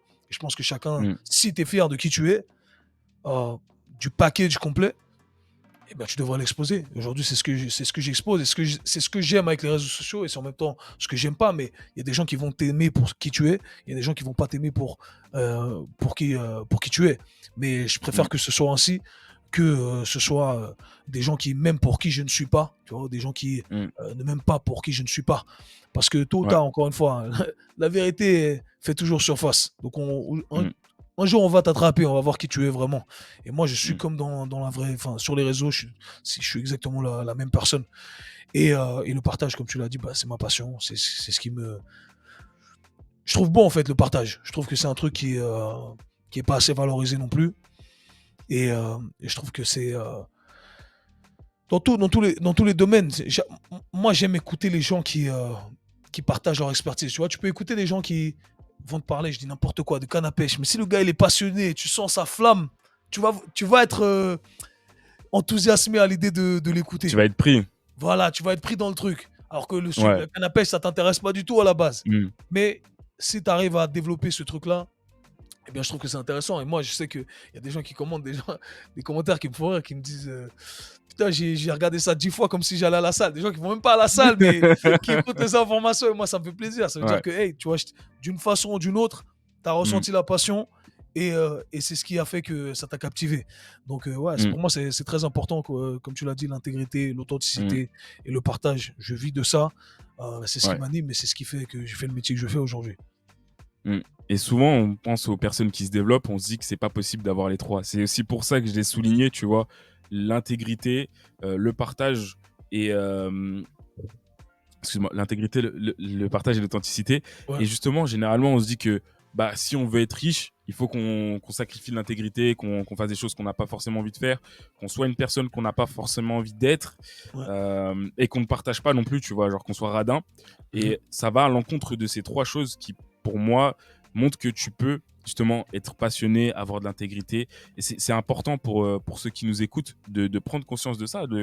Tu peux être toi-même en fait. Ouais, Tu peux être un Renoir, faire des vidéos, ouais, parler de business. C'est possible aujourd'hui. Ça l'était peut-être pas il y a des années. ouais. Dû à pas mal de choses, mais aujourd'hui, vraiment, il y a plus grand chose qui nous limite, je dirais. C'est ça. Et peut-être que tu vas pas atteindre les plus hauts niveaux comme ceux qui ne sont pas intègres et ne sont pas authentiques, mais, mais au final, toi, tu te regardes dans la glace. Tu vois ce que je veux dire? Ouais. Et ça Mm. fait toute la différence. Moi, je sais que je pourrais faire des trucs qui me rapporteraient plus, mais est-ce que je me Mm. regarde dans la glace? Est-ce que je respecte mon éducation, mes ancêtres, etc. Moi, je le dis, mec, tes parents, ils ont traversé des océans, ils ont vécu le Ouais. racisme, la discrimination. Pour que toi, tu fasses ça sur Internet? Non, mec, moi, je peux pas me regarder dans la glace après. Tu vois, je rigole, mais je peux pas. Ouais. Tu vois? Mm. Et voilà, j'en rigole, j'en rigole. Après, chacun fait ce qu'il veut. Mais moi, je sais que c'est important pour moi. Je me regarde dans la glace, je suis un vrai gars. Je suis un vrai fils, je suis un vrai ami. Pour moi, c'est important de respecter tout ça et de rendre hommage à ceux qui le méritent. Ok. Et L'attention, ça fait ça va, ça totalement vient, sens. hein. L'attention, ça va, ça vient. Faut faire attention quand tu fais tout pour les clics. Ah, les répercussions, elles sont violentes, hein. Et souvent, quand tu as un gros pic, tu as aussi une grosse baisse après qui peut être même plus basse que ce que tu avais eu avant. C'est Donc, il ça, faut regarder tout ça. Mais c'est c'est ça. bien de dire que tu peux te développer. Tu peux te regarder dans la glace aussi, parce que c'est un luxe. Faut pas se mentir. Les personnes qui sont pas forcément intègres dans leur domaine, elles n'ont pas cette chance-là. Mais je vais te poser une question intéressante par rapport au nom du podcast. C'est un truc que tu aimes beaucoup, du coup, Ouais, croyance limitante. ouais. C'est une question que je pose à tous les intervenants que je fais venir. C'est cite-moi une croyance limitante qui t'a impacté dans ta vie et explique-moi pourquoi. Est-ce que tu veux un exemple? Vas-y. Un exemple, c'est par exemple un mec de chez toi qui habitait comme toi, a réussi à faire un truc que tu voulais faire, mais que tu t'es dit, par exemple, tu t'es dit, excuse-moi, ouais, non, je peux pas faire ci parce que je viens de là ou j'ai ci, ça. Et lui, il l'a Mhm. fait, il t'a débloqué un truc. Écoute, moi je pense que l'exemple le plus flagrant, c'est celui que je t'ai donné par rapport au podcast. C'est le gars qui m'a débloqué le truc. Et, euh, et c'est marrant parce que c'est peut-être la seule croyance limitante que j'avais. Tu vois, je me Ok, suis jamais. Je pense pas m'être instauré d'autres croyances limitantes. J'ai toujours eu ce truc où je pouvais me dire, hey, je peux faire quasiment n'importe quoi. Mais cette idée de mm, podcast, ça me venait pas en tête. Il faut garder en tête que c'était à l'époque aussi, il y avait pas beaucoup de podcasts. Donc, ouais, mais c'est la seule croyance limitante que je me suis instaurée. Et voilà, l'univers a fait que je m'en suis débarrassé. ok. C'est cette histoire de podcast. Ok, mais qui est une belle croyance limitante parce que derrière, ce podcast a permis de toucher plus de personnes, À fond. de partager, bah, si on en est là, je pense que c'est aussi un peu lié à ça. Donc au final, c'est extrêmement positif. Dis-moi, Kevin, quelle est ta routine? Ma routine, J'ai fait du coq à l'âne, mais ouais, ouais. Ma routine simple, je me réveille à 5 heures du matin. ok. 5 heures du matin, je me réveille, la veille, je prépare déjà mes flocons d'avoine que je mets dans l'eau et dans le frigo. Je me lève, Ouais. je fais 4 œufs. Je mange 100 grammes de flocons d'avoine avec 40 grammes de protéines en poudre, des myrtilles et des fraises. 250 grammes de myrtilles, 250 grammes de fraises. Ah, c'est précis, Euh, hein. ouais, moi, je suis précis. Moi, tout est systématisé. Mm, Un multivitamine dans un verre d'eau, euh, un café. Et ensuite, je me brosse les dents. J'arrive au bureau ici, à 6h15, par là. Ensuite, j'ai soit une première cliente à 7 heures du matin. Donc là, j'ai réorganisé un peu ma routine de 2024 parce que j'ai repris le coaching en face à face. J'ai un nouveau bureau qui est au centre-ville, donc ça me permet de faire ça. Avant, j'avais transitionné pendant 2 ans que en ligne depuis que j'ai eu mon fils. Mais bref, j'arrive au bureau, je travaille un petit peu. Ensuite, j'ai mon premier rendez-vous à 7 heures du matin. J'enchaîne les rendez-vous de 7 heures du matin je finis jusqu'à 13 heures. À 13 heures, entre 13 heures, en général, on pousse jusqu'à 13h10 avec mon client. Entre 13h10 et 13h30, je prends vite un truc à manger. À 13h30, on commence à bosser sur tout ce qui est digital. Donc, j'ai 3 fois mm, par semaine, voire 4 fois par semaine, ma coach assistante qui vient. C'est là où on travaille, création de e-book, de programmes, de trucs comme ça. Donc voilà, j'ai mm. littéralement 20 minutes pour manger un truc rapide à midi. En général, ça va être vraiment, je te fais le truc simple, c'est un avocat avec une boîte de Ouais. thon, des tomates Mmh, cerises, ou un avocat avec du poulet que j'ai fait la veille, avec mmh, des carottes que tu manges snack comme ça. Et mmh, voilà, ça ressemble à ça. Et après, je sors de mon bureau à 16h30. À 16h30, je vais chercher mon fils à la crèche mmh, et je joue avec mon fils et je lui prépare à manger, etc. Jusqu'à ce que je le mette au lit, jusqu'à 20h, entre 20h et 20h30. Ensuite, moi, je mange en même temps que lui, donc je mange relativement tôt. Euh, on- Ensuite, je me douche. mmh. Je mets mon portable en mode avion. Je me douche, je prends une douche glacée. Les 2 dernières minutes, douche froide, froide, froide, froide, froide. Je vais dans ma chambre, plus de portable, plus rien, lumière tamisée. Je me mets dans une Mmh. position de stretch. Je lis quelques pages et ensuite je m'endors. Voilà, OK. j'ai pas Purée. de. Ouais, franchement, là, depuis le début de l'année, j'ai pas une minute, tu vois. C'est pour ça que j'ai du mal à répondre même aux messages. Désolé d'ailleurs, j'ai répondu à tes Mmh. messages Pas en de souci. saccadé parce que Mmh, j'essaie d'être le plus discipliné possible par rapport à ça. Parce que je vois que j'ai mmh. un niveau de fatigue qui est trop intense autrement et j'arrive pas à Ouais. performer, j'arrive pas à être, j'arrive pas à jouer avec mon enfant. Moi, c'est ce qui me frustre le plus en fait quand Mmh. j'arrive, je suis avec mon fils et je suis fatigué en fin de journée. Parce qu'il faut dire que moi, à 13h, j'ai déjà fait une journée de taf. Tu vois, j'ai déjà fait 8 Mmh. heures de taf. Donc, Mmh. euh, donc ouais, c'est assez intense mes journées. Je fais des grosses journées du lundi au vendredi. Et le Ouais. samedi, dimanche, j'ai 2 heures ici et là de taf. Mais j'essaie de garder le truc off vraiment. Et là, c'est famille avec mon fils. On fait des activités. Et de temps en temps, une fois par tous les 2 mois, je vois mes potes. C'est ça, hein, Ouais. c'est charbon. C'est charbon. OK. C'est intéressant. Tu Ouais. sais que c'est une question que j'adore poser. Et là, je te l'ai Mm. posée, j'avoue, un peu du coq à l'âne, mais c'est une Ouais. question que j'aime beaucoup poser pour voir justement les différentes routines des différents intervenants que je vais amener qui sont souvent dans l'action. C'est des personnes qui sont entrepreneurs, qui travaillent à leur compte. Et c'est intéressant de voir les différentes routines et de voir qu'en fait, tu peux t'organiser d'une multitude de manières. Et les gens, ils adorent Idéalisé. idéaliser, excuse-moi, j'ai du mal. Idéaliser souvent les entrepreneurs ou les gens disent ouais, il doit faire des trucs de malade, alors que non, en fait, bah, tu as une Non. journée, tu as juste du volume de travail. Parce que là, de ce que tu as cité de ta journée, tu as un gros volume de travail et tu travailles très tôt. Mhm. Et ensuite, tu as aussi la création de contenu. Et c'est Mhm. intéressant parce que du coup, tu fais ça du lundi au vendredi. Tu as un Mhm. aspect régulier et c'est avec le Ouais, temps en fait que tu te perfectionnes, sûrement c'est ça. avec des formations, des trucs comme ça. Et non, moi, c'est une question que j'aime beaucoup, beaucoup poser parce que ça reflète en fait ce que toi, tu vas être aujourd'hui. Ouais, il n'y a pas de juste ou de faux au final, il faut trouver ce qui te correspond.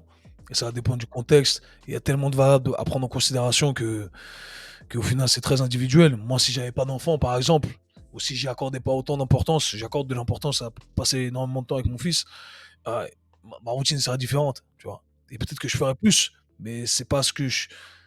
Dans la vie, tout est une question de sacrifice. Moi, je le dis tout le temps, même avec les gens qui viennent se faire coacher, je leur demande pas forcément ce qu'ils veulent. Je leur demande ce qu'ils sont prêts à sacrifier. Parce que c'est ça la vraie question. Les gens ne se posent jamais Mm. cette question. Et, Ouais. euh, et moi, en tout cas, sacrifier du temps avec mon enfant, c'est pas envisageable. C'est important Mm. pour moi que je sois présent.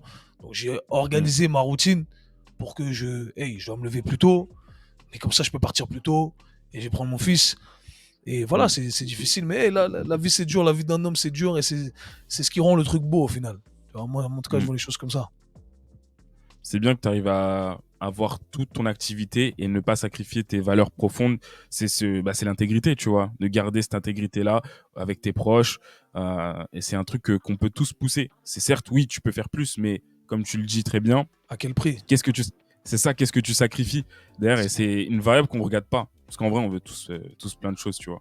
Ouais, c'est Mais ça. On veut plein de trucs. Mais qu'est-ce hmm, que tu es prêt à laisser sur la table pour avoir les trucs que tu souhaites tant? peu de choses. C'est Parce que ça. la réalité, c'est que on a peu et enfin, faut qu'on fasse attention à ces ressources qu'on va laisser. Et c'est même ces valeurs, par exemple, on parle beaucoup d'intégrité, ce qui est hyper intéressant, mais le fait d'avoir, imaginons, une mauvaise réputation, ça Mhm. peut te coûter très très cher. Tu peux perdre de l'argent, tu peux perdre de l'énergie, mais une réputation, ça peut t'impacter sur toute ta vie. Donc c'est des choix qui vont être importants et c'est pour ça que j'aime beaucoup J'aime beaucoup la structure de ta routine, le fait que tu prennes en compte certaines variables et que tu précises aussi que c'est individuel, que c'est une C'est ça. routine qui te va, qui peut ne pas aller à un autre, qui peut aller à un autre. On sait pas en fait. À mon avis, ça s'est construit aussi au fur et à mesure du temps. Avec ton expérience, tu as pu juger, ok, à ce moment-là, c'est mieux ou non. Mais, euh, mais voilà. Non, c'est ça, comme tu l'as dit. Et les gens, ils vont demander quand est-ce qu'ils s'entraînent. Entre 7 heures et 13 heures, quand j'ai pas, il y a des fois, j'ai pas un client, un certain jour, Ouais. c'est là où je m'entraîne. Ou alors la dernière heure du soir avant de partir. Mm, Le lundi, je traîne un peu plus au bureau. C'est pas moi qui vais chercher mon fils, c'est la mère de mon fils. mm. Et du coup, je m'entraîne à ces moments-là, tu vois. Mais voilà. Ok, Parce que ok, l'entraînement, c'est sympathique. important. Je peux pas dire coach, mais il s'entraîne quand le mec? Non, non, je pratique, les amis. Je pratique. Être à l'image de ce que tu prêches, Les toujours. cordonniers bien chaussés, ici. On Très, n'écoute que très les bien. cordonniers bien chaussés. Mais t'as totalement raison. Et de toute façon, en vrai, les gens disent souvent le contraire, mais Mm. vont vers des personnes qui sont à l'image de ce qu'ils prêchent, tu vois. Pour moi, c'est important en tout cas. Moi, je sais Mm, que moi, c'est mon critère de sélection. Si t'es pas mm, à l'image de ce que tu prêches, je vais pas t'écouter. Pour moi, hein. Donc, bien mm. entendu, si je l'applique sur les autres, je dois l'appliquer sur moi.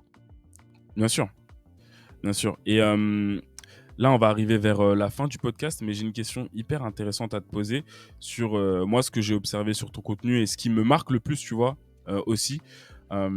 C'est aussi ce côté nuance, ce côté critique que tu as beaucoup dans ton approche. Là, on parle spécifiquement par rapport au sport, mais tu l'appliques de ce que je comprends dans toute ta vie. Et d'où ça te vient cet aspect-là en particulier de critiquer, ok, tu m'apportes cette information, mais qu'est-ce que tu veux dire concrètement?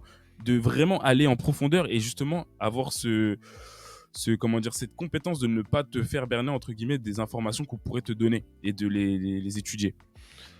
En fait, je pense que je suis né avec. Je suis quelqu'un de nature sceptique. Non, c'est vrai. Je suis très, très, très sceptique. Depuis petit, quand on me disait un truc, ouais, c'est comme ça. Je me disais, ouais, pourquoi? Même quand ma mère me disait, ouais, en gros, tu fais parce que je te dis. Tu vois, c'est un truc que moi, je vais Mm. jamais dire à mon enfant. Moi, je vais lui expliquer pourquoi on fait pas X ou Y. Et s'il me demande Ouais. pourquoi, je vais expliquer encore pourquoi. Mm. Euh, et, euh, et ça, je trouve que c'est important. Je trouve que c'est important de nourrir ce côté sceptique en nous. Principalement dans un monde où on est bombardé d'informations. On ne sait pas distinguer le vrai du faux. Développer ce côté sceptique, ça nous aide énormément à naviguer dans ce monde d'informations. Et, Mm. euh, et ce qui est attaché à ce côté sceptique, au final, c'est de remettre en question, d'avoir un certain doute par rapport à ce qui est l'information qui est transmise et Mm. d'aller faire des recherches pour voir si éventuellement c'est factuel, si c'est vrai ou pas. Et, Mm. euh, et du coup, c'est ce qui m'a toujours aidé dans mon parcours en disant, ok, j'écoute ça, mais je vais voir si c'est vrai. Et je vais tester. Mm. Genre moi, je vais chercher des informations de gens qui ont des avis opposés. Et à partir de là, eh bien, j'ai un comparatif. Le problème, je le dis tout le Ok. temps, et c'est le problème de l'école de manière générale, c'est que quand tu lis un livre, l'opinion de l'auteur devient ton opinion. Les gens ne se rendent pas compte de ça. Donc tu dois avoir différentes informations qui proviennent de différentes sources, et dans le meilleur des mondes, de sources qui ont des discours opposés. Parce que c'est ce qui va te permettre de justement créer ta propre idée de la chose. Et là, à partir de là, tu as toutes les informations, et tu dis, ah ok, hey, ça me paraît logique. Ah, ça me paraît beaucoup moins logique d'un coup. Et c'est pas pour rien qu'aujourd'hui, on est dans le monde, tout le monde sait ça. Surtout ceux qui sont Ok. les instances qui contrôlent le monde le savent. C'est pour ça qu'aujourd'hui, Mm. on est dans ce monde de la cancel culture, où on essaie d'effacer Mm. les gens qui donnent certaines informations parce que, hey, t'es Ouais. en train d'amener de la nuance à nos propos. Ils aiment pas ça. Mm. Ils ont envie qu'on ait une idée, qu'on pense tous de la même façon, qu'on soit formaté, qu'on soit conditionné tous de la même façon. Et le parcours académique, c'est ça aussi. Tu vois, tu l'as dit Mm. avant, on n'a pas de liberté, ça bloque notre curiosité. Parce que le parcours académique, Mm. c'est fait pour te conditionner. Mm. Tout est fait pour te conditionner dans cette société. Et on le voit aujourd'hui Ok. même sur les réseaux sociaux, où on pensait que c'était voilà, un endroit libre. Bah, ça ne l'est pas vraiment. Ouais.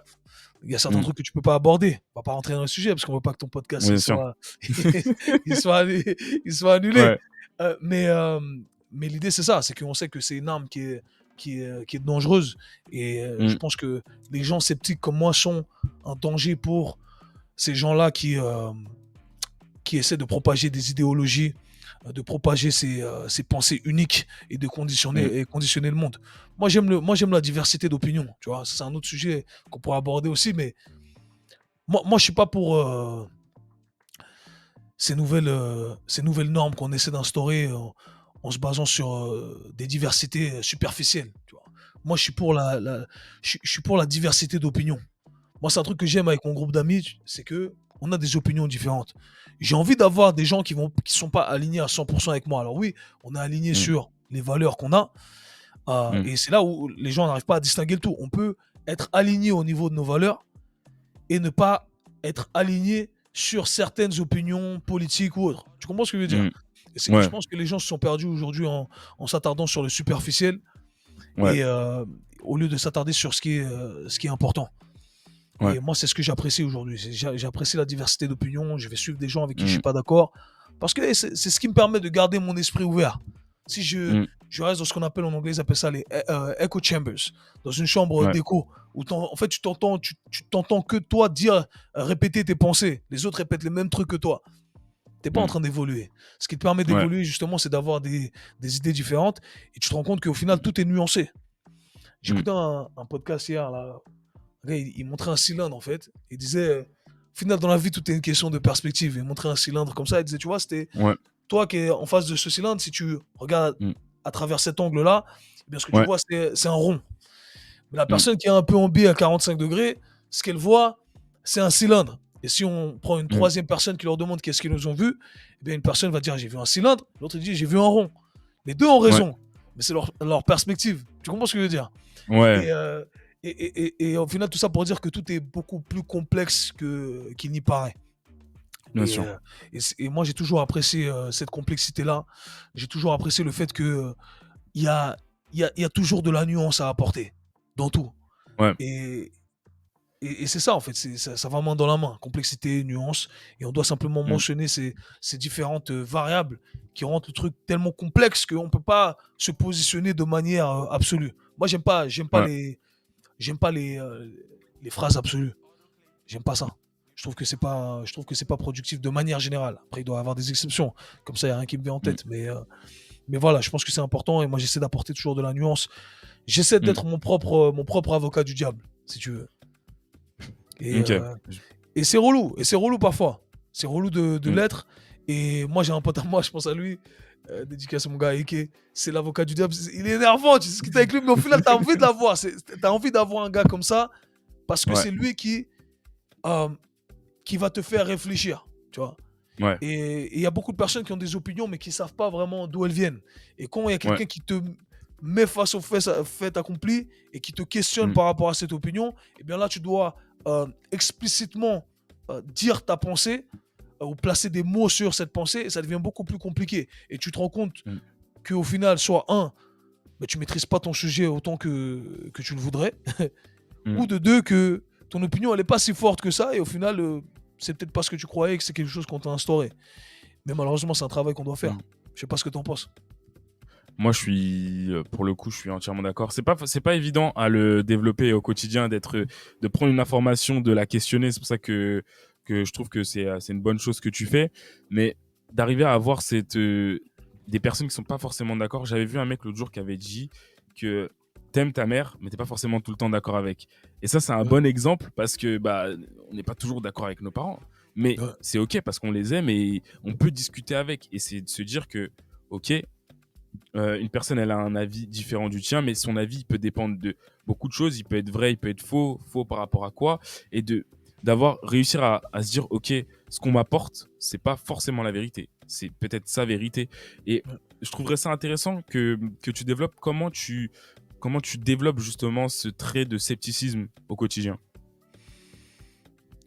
Ou comment, par exemple, excuse-moi de te couper, mais comment tu conseillerais, même si t'aimes pas du coup le terme conseiller, mais comment tu conseillerais à quelqu'un à un jeune par exemple, qui veut se développer dans un domaine et il y a énormément d'informations, comment trier cette information-là, comment la questionner?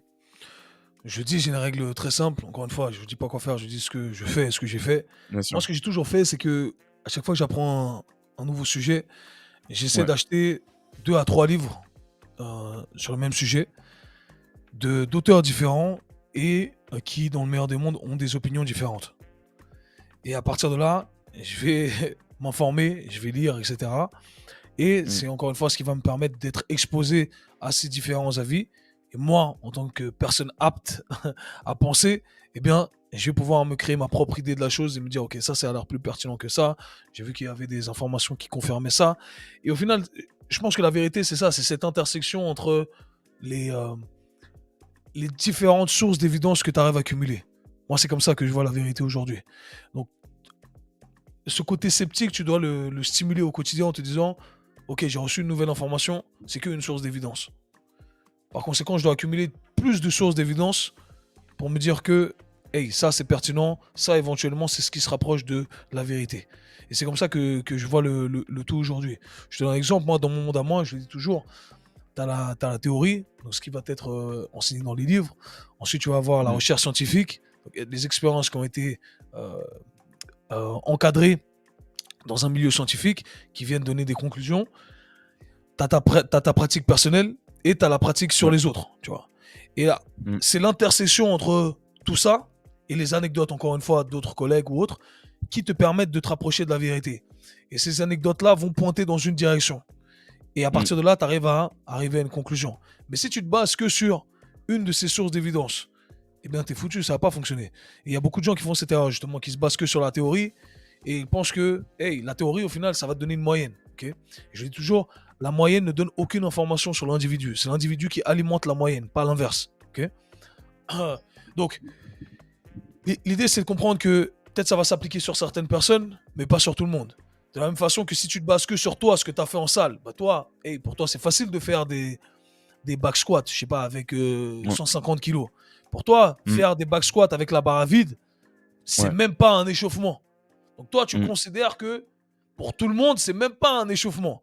Et là, tu vas mettre la Mm. barre à vide sur une personne qui, au final, a un niveau de production de force qui est très faible et des Mm. articulations pas aptes à faire face à ça. Tu lui mets la barre à vide et pam, elle se blesse. Parce que la barre à vide, Mm. même si pour toi c'est très faible parce que c'est le seul point de comparaison que tu as, c'est la seule variable que tu as maîtrisée, eh bien ça n'est Ouais. pas pour cette personne.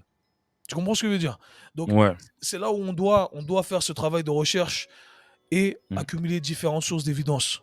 Et à partir de là, on arrive à penser. Et à partir de là, on arrive à se rapprocher de ce qui semble être la vérité. C'est comme ça que je Mm. vois le tout aujourd'hui. Ok. Il y avait une leçon aussi que j'aimais beaucoup, c'était apprends aussi de ceux que t'aimes pas.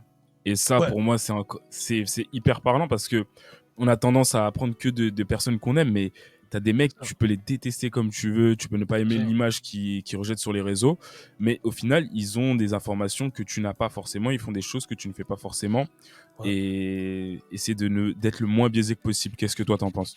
ouais c'est ça. Je crois que j'ai déjà fait même un Mindset Monday sur mon podcast en disant ça. C'est qu'un des problèmes qu'on a, c'est de vouloir apprendre que des gens qu'on aime. Et, euh, et, et je pense qu'il faut savoir, encore une fois, faire cette distinction en disant, hey, j'aime peut-être pas la façon que cette personne a de s'exprimer, mais ça n'empêche que elle dit des choses pertinentes. Mm. Et malheureusement, les gens sont trop dans l'émotionnel. Mais il faut se détacher de ce côté émotionnel et se dire, Mm. hey, je vais m'attarder que sur le côté factuel. Et malheureusement, c'est la société dans laquelle on vit. Hein. C'est le côté émotionnel qui prend le dessus. C'est quoi que je disais tout le temps? C'est emotions over facts. Donc, ouais, les émotions priorisent au-dessus des faits. Et malheureusement, c'est ce qu'on voit à l'heure actuelle. Et moi, j'essaie vraiment toujours de me rappeler de ça. Je me dis, hey, tu vois, cette personne-là, peu importe ce que c'est un politicien ou autre, j'aime pas son image. Mais ça, c'est pertinent. Ça, c'est pertinent. Ça, c'est pertinent. Et je pense que même de manière générale, si toi, tu cherches à te développer, peu importe le domaine, c'est la meilleure Mm. façon de voir les choses parce que ce que tu veux, c'est alimenter ta boîte à outils. Donc, Mm. tu vas prendre ce qu'il y a à prendre et tu laisses ce qu'il y a à laisser. Ça a toujours été mon discours. Même les gens qui viennent se former Mm. auprès de moi, je commence directement en disant, les gars, moi, je suis biaisé, je suis un être humain. C'est normal. J'ai ma propre façon de voir les choses, j'ai mes propres Mm. expériences de vie qui font que je suis qui je suis, que je pense de la Mm. façon dont je pense.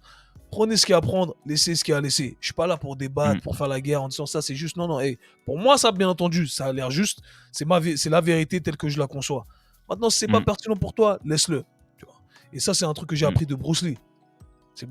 Bruce Lee dans sa quête, quand il faisait avant qu'il crée son Jet Kundo, il faisait son Wing Chun, tout ça.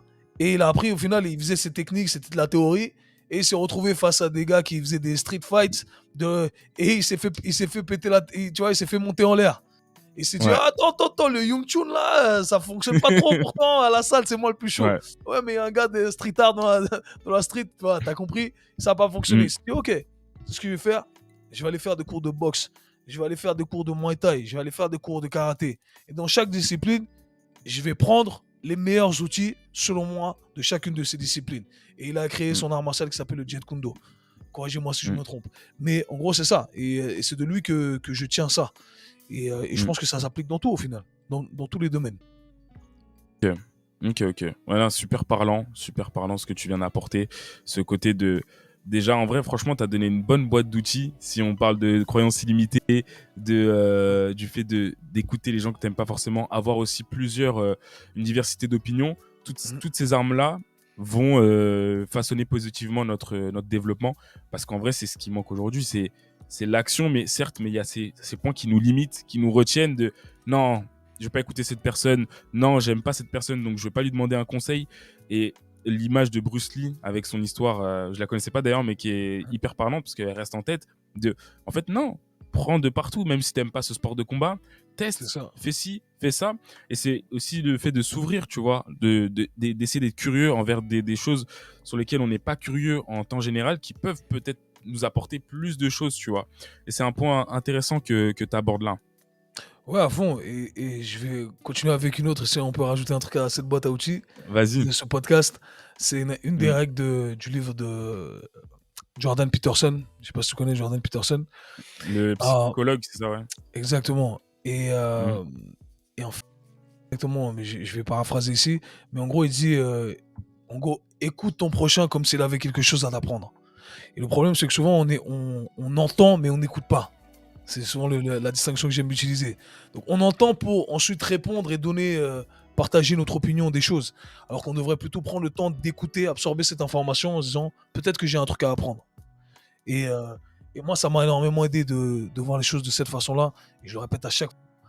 C'est que, et encore ça vient d'un de mes auteurs préférés, Nassim Nicolas Taleb, qu'on a mentionné auparavant, qui dit que les, euh, les losers cherchent à, c'est ce qu'il dit. Putain, j'ai oublié la phrase. En gros, il dit les losers cherchent à.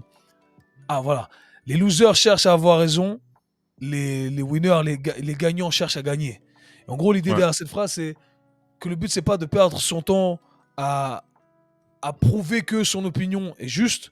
C'est de se dire, ok, ouais. je peux revenir sur mon opinion, sur ce que je croyais être Mm, vrai, si c'est ce qui mm, va me permettre de gagner. Gagner mm, étant le résultat recherché. Avoir mm, voilà, une perte de poids avec un client, avoir des résultats financiers, peu importe ce que c'est. On va se débarrasser mm, de ce qu'on croyait être vrai pour apporter un update, si on veut, à ces croyances qu'on avait. Parce que le ouais. but final, c'est d'être une meilleure version de nous-mêmes. Et moi, c'est comme ça que Mm, je vois le tout aujourd'hui. Si mon but, c'est d'être la meilleure version de moi-même, je dois être capable de remettre en question ce que je croyais être vrai. ouais, Ça a du sens? Et moi, je vois ça ça a comme du ça, sens. même Mm, encore une fois, dans mes relations, que ce soit amicales, que ce soit amoureuses ou autres, c'est comme ça que je vois le tout. mm, Je me dis, c'est quoi le but? Le but, c'est pas d'avoir raison, c'est pas de gagner ce débat, mm, cette prise de tête qu'on a. Le but, c'est de me dire, ok, comment j'arrive à être une meilleure personne? Parce que moi, c'est ma mm, quête ultime. Pas tout le monde a cette mm, quête-là, mais moi, en tout cas, c'est la mienne. C'est d'être la meilleure mm, version possible de moi-même. Et ça mm. se travaille sur tous les aspects. Mais il y a des principes qui sont transversaux, dont ceux dont on a parlé jusqu'à maintenant. Mais Ok. voilà. Donc, vouloir être la meilleure version de soi-même et de justement faire tout ce qui. Ça veut dire, ok, si être la meilleure version de moi-même signifie ne pas avoir raison à cet instant T ou revenir sur une décision ou revenir sur quoi que ce soit, bah, je le fais parce que bah, c'est ma quête ultime et c'est C'est intéressant. ça, exactement. Il y a Mm, rien, y a rien au-dessus de ça. mm, Tu vois? Et si tu places mm. ton ego au-dessus de tout ça, c'est là que ça devient problématique. Ah bah, là, tu prends aucune information, une critique, tu la prends à cœur.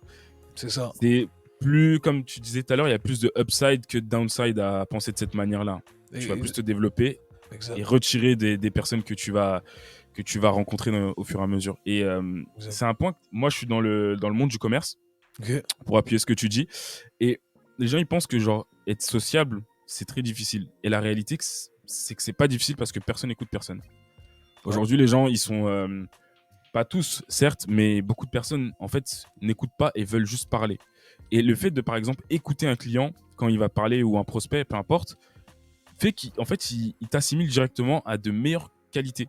Donc, c'est ce que tu dis, ça a beaucoup de sens dans le monde du commerce parce que c'est un levier, en fait, d'écouter ton prochain et de faire comme si, euh, en tout temps, il avait quelque chose à t'apprendre. Parce qu'il peut t'apprendre des choses que tu ne peux pas, tu ne pourras pas juger peut-être par son apparence ou par son background aussi. C'est aussi Ouais, bon à porter, tu vois. ouais, ouais. Donc, c'est intéressant que tu t'abordes cet aspect-là parce que, bah, même pour le relationnel, pour tout, en fait, ça te facilite la vie.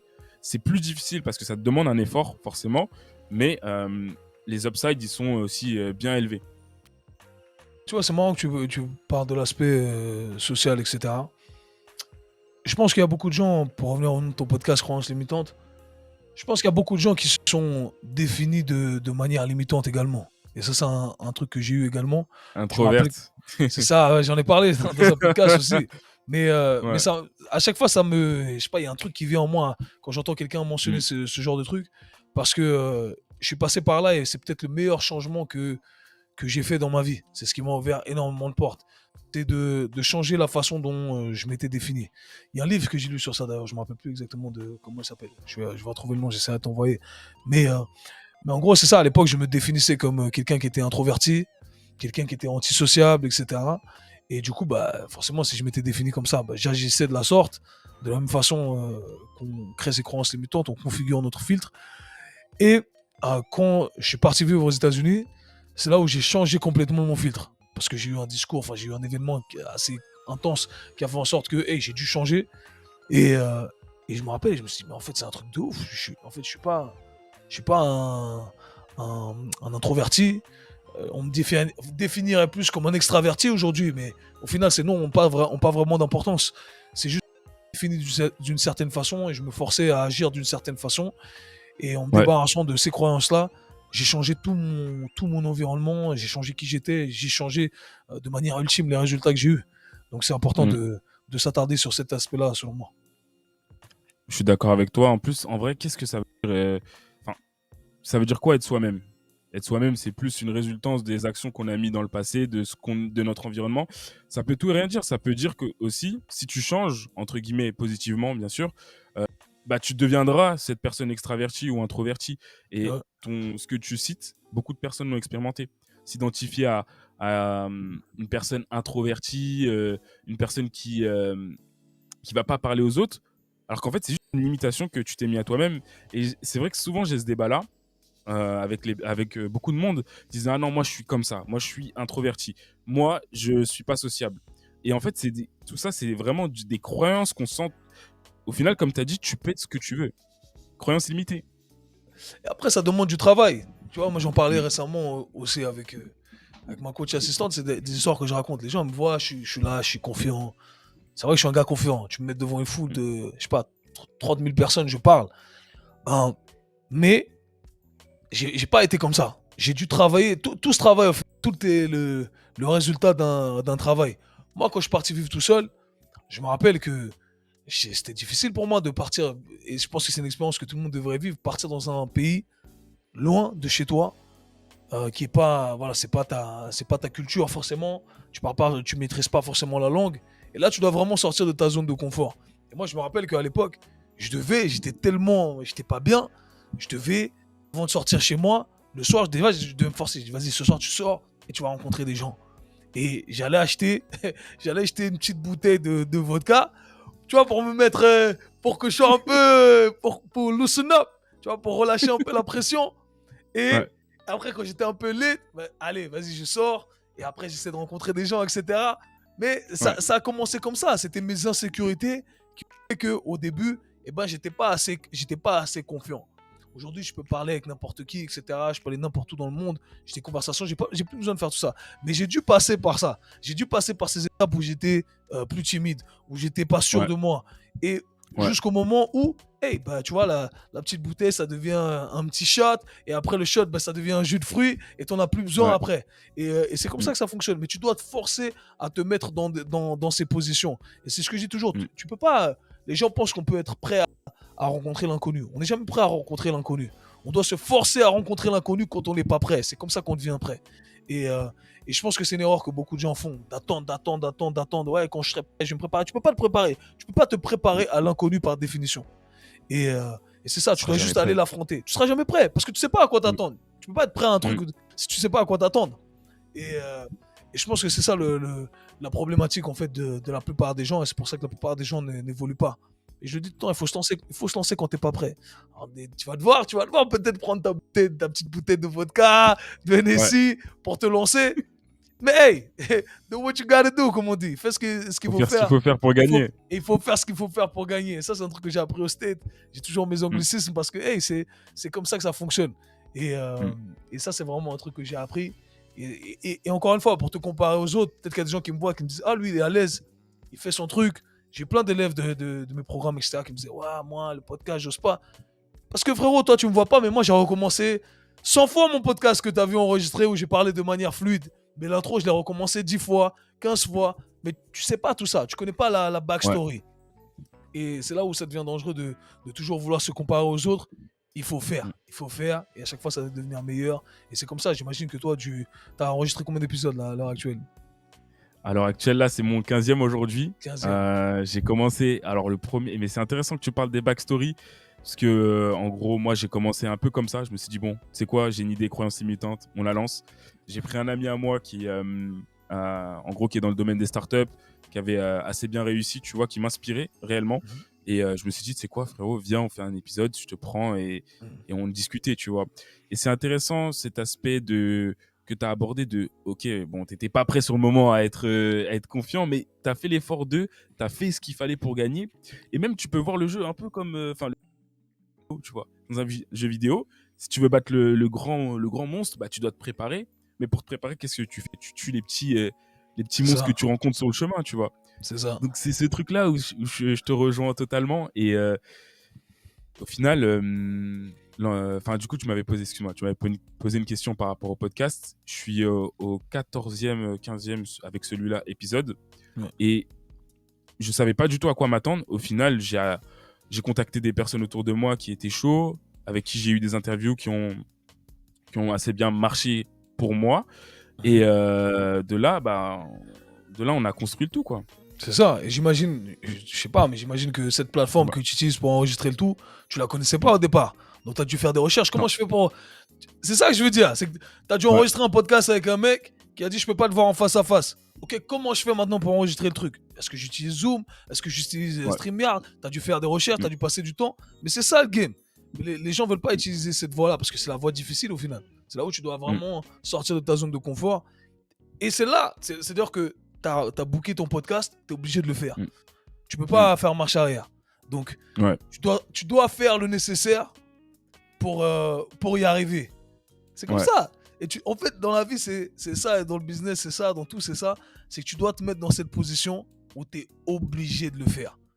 Moi, aujourd'hui, je fais des trucs comme ça. Tu as participé, je crois, à mon truc Train Like Me. ouais, Ouais, c'est voilà. ça. Mon Ah, truc. tu t'en souviens, du coup. Ouais, non, je me souviens, tu donnais de la force, ça fait plaisir.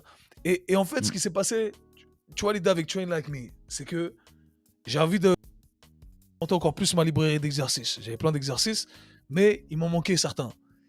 Et je savais que si j'étais pas forcé de, de filmer les exercices, ça allait traîner, ça allait prendre des années, etc. Alors je me suis dit, je vais lancer un truc que les gens me demandent depuis un moment, et ça va me forcer, ça va me demander une charge de travail qui est énorme au début, parce que j'ai déjà tous les autres trucs à faire sur le côté. Mais je vais créer ma librairie d'exercices. Parce que je dois toutes les 3 semaines, il y a un nouveau programme qui doit sortir, donc je dois filmer ces exercices que j'ai pas. Mais je sais qu'à la mm. fin de l'année, j'aurai rajouté 100 exercices à ma librairie. Et ces 100 Ouais, exercices sont des exercices que je vais pouvoir réutiliser. Si tu prends, tu utilises cette même métaphore pour des skills, les premiers mm, skills, hey, tu dois apprendre ces nouveaux skills. Tu maîtrises ces nouveaux skills. Ces nouveaux skills, ils sont à toi pour toujours. Tu as dû te dépêcher mm. en 3 semaines, tu as dû les acquérir. Tu les as peaufinés Ouais, dans les semaines d'après, mais après, ils sont à toi pour toujours. Et c'est ça en ouais. fait. Mais tu dois te mettre dans cette position où tu dois te forcer à acquérir ces nouveaux trucs dont tu as besoin. Mm. Intéressant. Intéressant. Et t'es obligé. Il faut se forcer un moment parce que Faut se si tu veux forcer. lancer un podcast, il faut que tu sois face au truc. Et on parlait du prix à payer tout à l'heure, mais le prix à payer pour être excellent ou pour être très bon dans un domaine, c'est de souffrir. De souffrir, de ne pas être assez bon jusqu'à que tu sois bon, tu vois. C'est ça. Jusqu'à que t'aies ces micro-incréments qui font que, ok, aujourd'hui, t'es bon, tu vois. Mais si t'as pas fait un premier podcast, enfin, tu peux pas t'attendre à ce que, par exemple, tu sois prêt à faire un podcast si t'en as pas déjà fait un. C'est Parce ça, que tu sais pas ce qui t'attend, c'est ça. tu C'est vois. ce que je disais, tu peux pas être prêt à l'inconnu. Mais c'est une idée que les gens ont, et j'ai aucune Mm, idée d'où ça vient, parce que pour moi, il y a pas de sens commun derrière. mm, Mais les gens pensent à ça. Les gens disent, ah ouais, quand je serai prêt, je le ferai. Tu vas jamais être prêt. Tu peux pas être prêt à faire un truc mm. que tu n'as jamais fait. C'est comme ça. Et j'espère que ça va Ouais, résonner dans la tête des gens qui vont écouter ça, parce que, ah, faut faire, faut faire, faut faire. Moi, c'est un truc aussi, quand j'ai eu un gosse, on me disait, ouais, mais on n'est pas prêt. Mais comment on peut être prêt? On n'a jamais eu de gosse. Tu peux pas être prêt. Là, j'ai un autre ouais, gosse, là, ok, je suis prêt. J'ai déjà eu, je sais ce que c'est, j'ai déjà navigué le truc. Et encore, chaque mm, expérience est nouvelle. Tu peux ouais, pas être prêt. Faut faire. Et quand tu fais, tu seras obligé. De toute façon, ouais, tu dois te mettre dans cette position. Et ça, franchement, c'est un mot d'ordre. Et je pense que je vais l'utiliser jusqu'à mon dernier souffle. C'est toujours ça, je le fais au quotidien. Forcez-vous. Et même si des fois c'est un investissement financier, faites-le. Moi, aujourd'hui, je suis prêt à payer. Je veux dire, je vais parler concrètement. Moi, je suis là, je travaille 13 heures par jour. Ok, 12-13 heures par jour. Moi, des fois, je sais que je veux que mon assistante vienne l'après-midi ici, parce que je mm, sais que ça va me forcer moi à être productif, à ouais, travailler. Tu vois, je suis en train de payer quelqu'un, ou je dois payer un vidéaste, je paye le vidéaste pour qu'il vienne l'après-midi, mm, parce que ça me force à filmer. Parce que sinon, je peux ouais, dire, ah non, tu sais quoi, je filme pas. Je laisse pour ouais, demain, je fais un autre truc. Mais je sais que mm, ça va me forcer à être plus productif. Alors, c'est un certain coût, certes, sur le court mm, terme, mais sur le long terme, ça va vraiment donner des retours sur investissement. mm. Et ça, c'est une Parce que t'as mis perspective. des choses en jeu. C'est ça, tu as mis des choses en jeu. Mm, Et il faut le faire. Ton temps, ton argent, ton énergie, peu importe ce que c'est, mais tu dois te mettre dans cette mm, position-là. Et moi, en tant que coach, je sais que pour beaucoup, on a juste cette valeur de se dire, hey, moi j'ai payé un gars. Je sais que par moi-même, je vais pas aller à la salle. Là, j'ai payé un gars parce que j'ai mis cet investissement. Ben, je vais aller à la salle. Je vais aller m'entraîner. Et si c'est pour cette raison que tu payes une personne, pour moi, c'est une raison qui est suffisante. ouais, C'est suffisant et je pense que c'est une bonne façon de le faire. Il faut se connaître. Il faut se connaître, et je dis toujours, le premier truc, c'est de s'étudier. Si t'as pas pris le temps de mm, t'étudier, de connaître tes points forts, tes points faibles, tes réactions, déjà tu pars avec un temps de retard. Le premier truc à faire, c'est ça. Et d'où tu viens? Pourquoi tu réagis de cette façon-là? Ça vient d'où? Pourquoi tu penses de cette mm, façon-là? Tu vois, les questions que tu as posées, c'est des questions qu'on devrait ouais, se poser. Même moi, tu m'as poussé dans les profondeurs et un truc, je me suis dit, ah ok, ça vient d'où ça? J'ai pas réfléchi, maintenant je sais. Sur le ouais, moment, ça m'est venu, je me suis dit, hey, ça vient de là.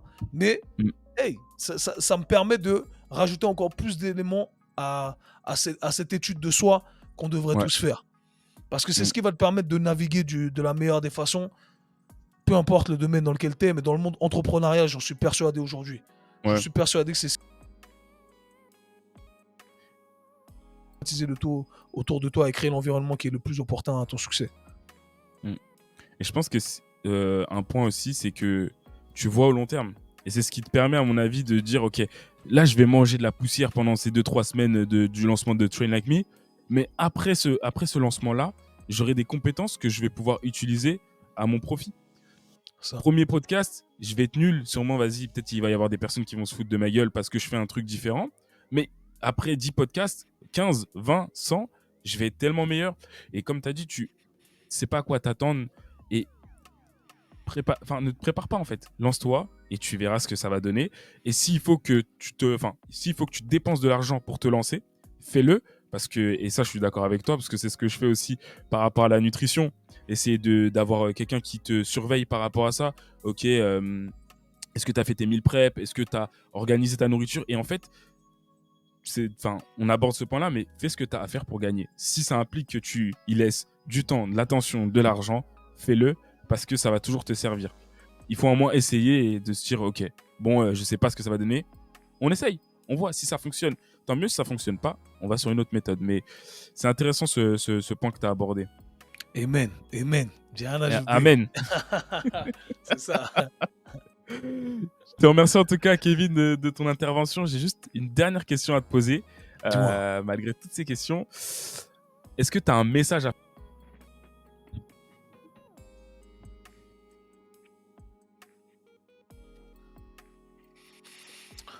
Euh, Non, je pense qu'on va rester dans le thème. J'ai pas envie de faire de la pub ici. On va rester dans le thème de cette conversation et de ton podcast, les croyances limitantes. Euh, Je pense qu'on va conclure avec ce qu'on a dit, qui est Mm. en une phrase, de rester vous-même, respecter vos valeurs et vos principes, et soyez prêts à travailler toujours plus dur. Pour moi, c'est ça. Ok, très très beau message. Et les gars, j'espère que vous prenez des notes et que vous écoutez, parce que là, c'est du lourd. Merci à toi, Kevin, en tout cas, pour cette Merci à toi pour intervention l'invitation. et pour ta rapidité aussi, franchement, ton accessibilité, tout. Je te remercie vraiment. Ça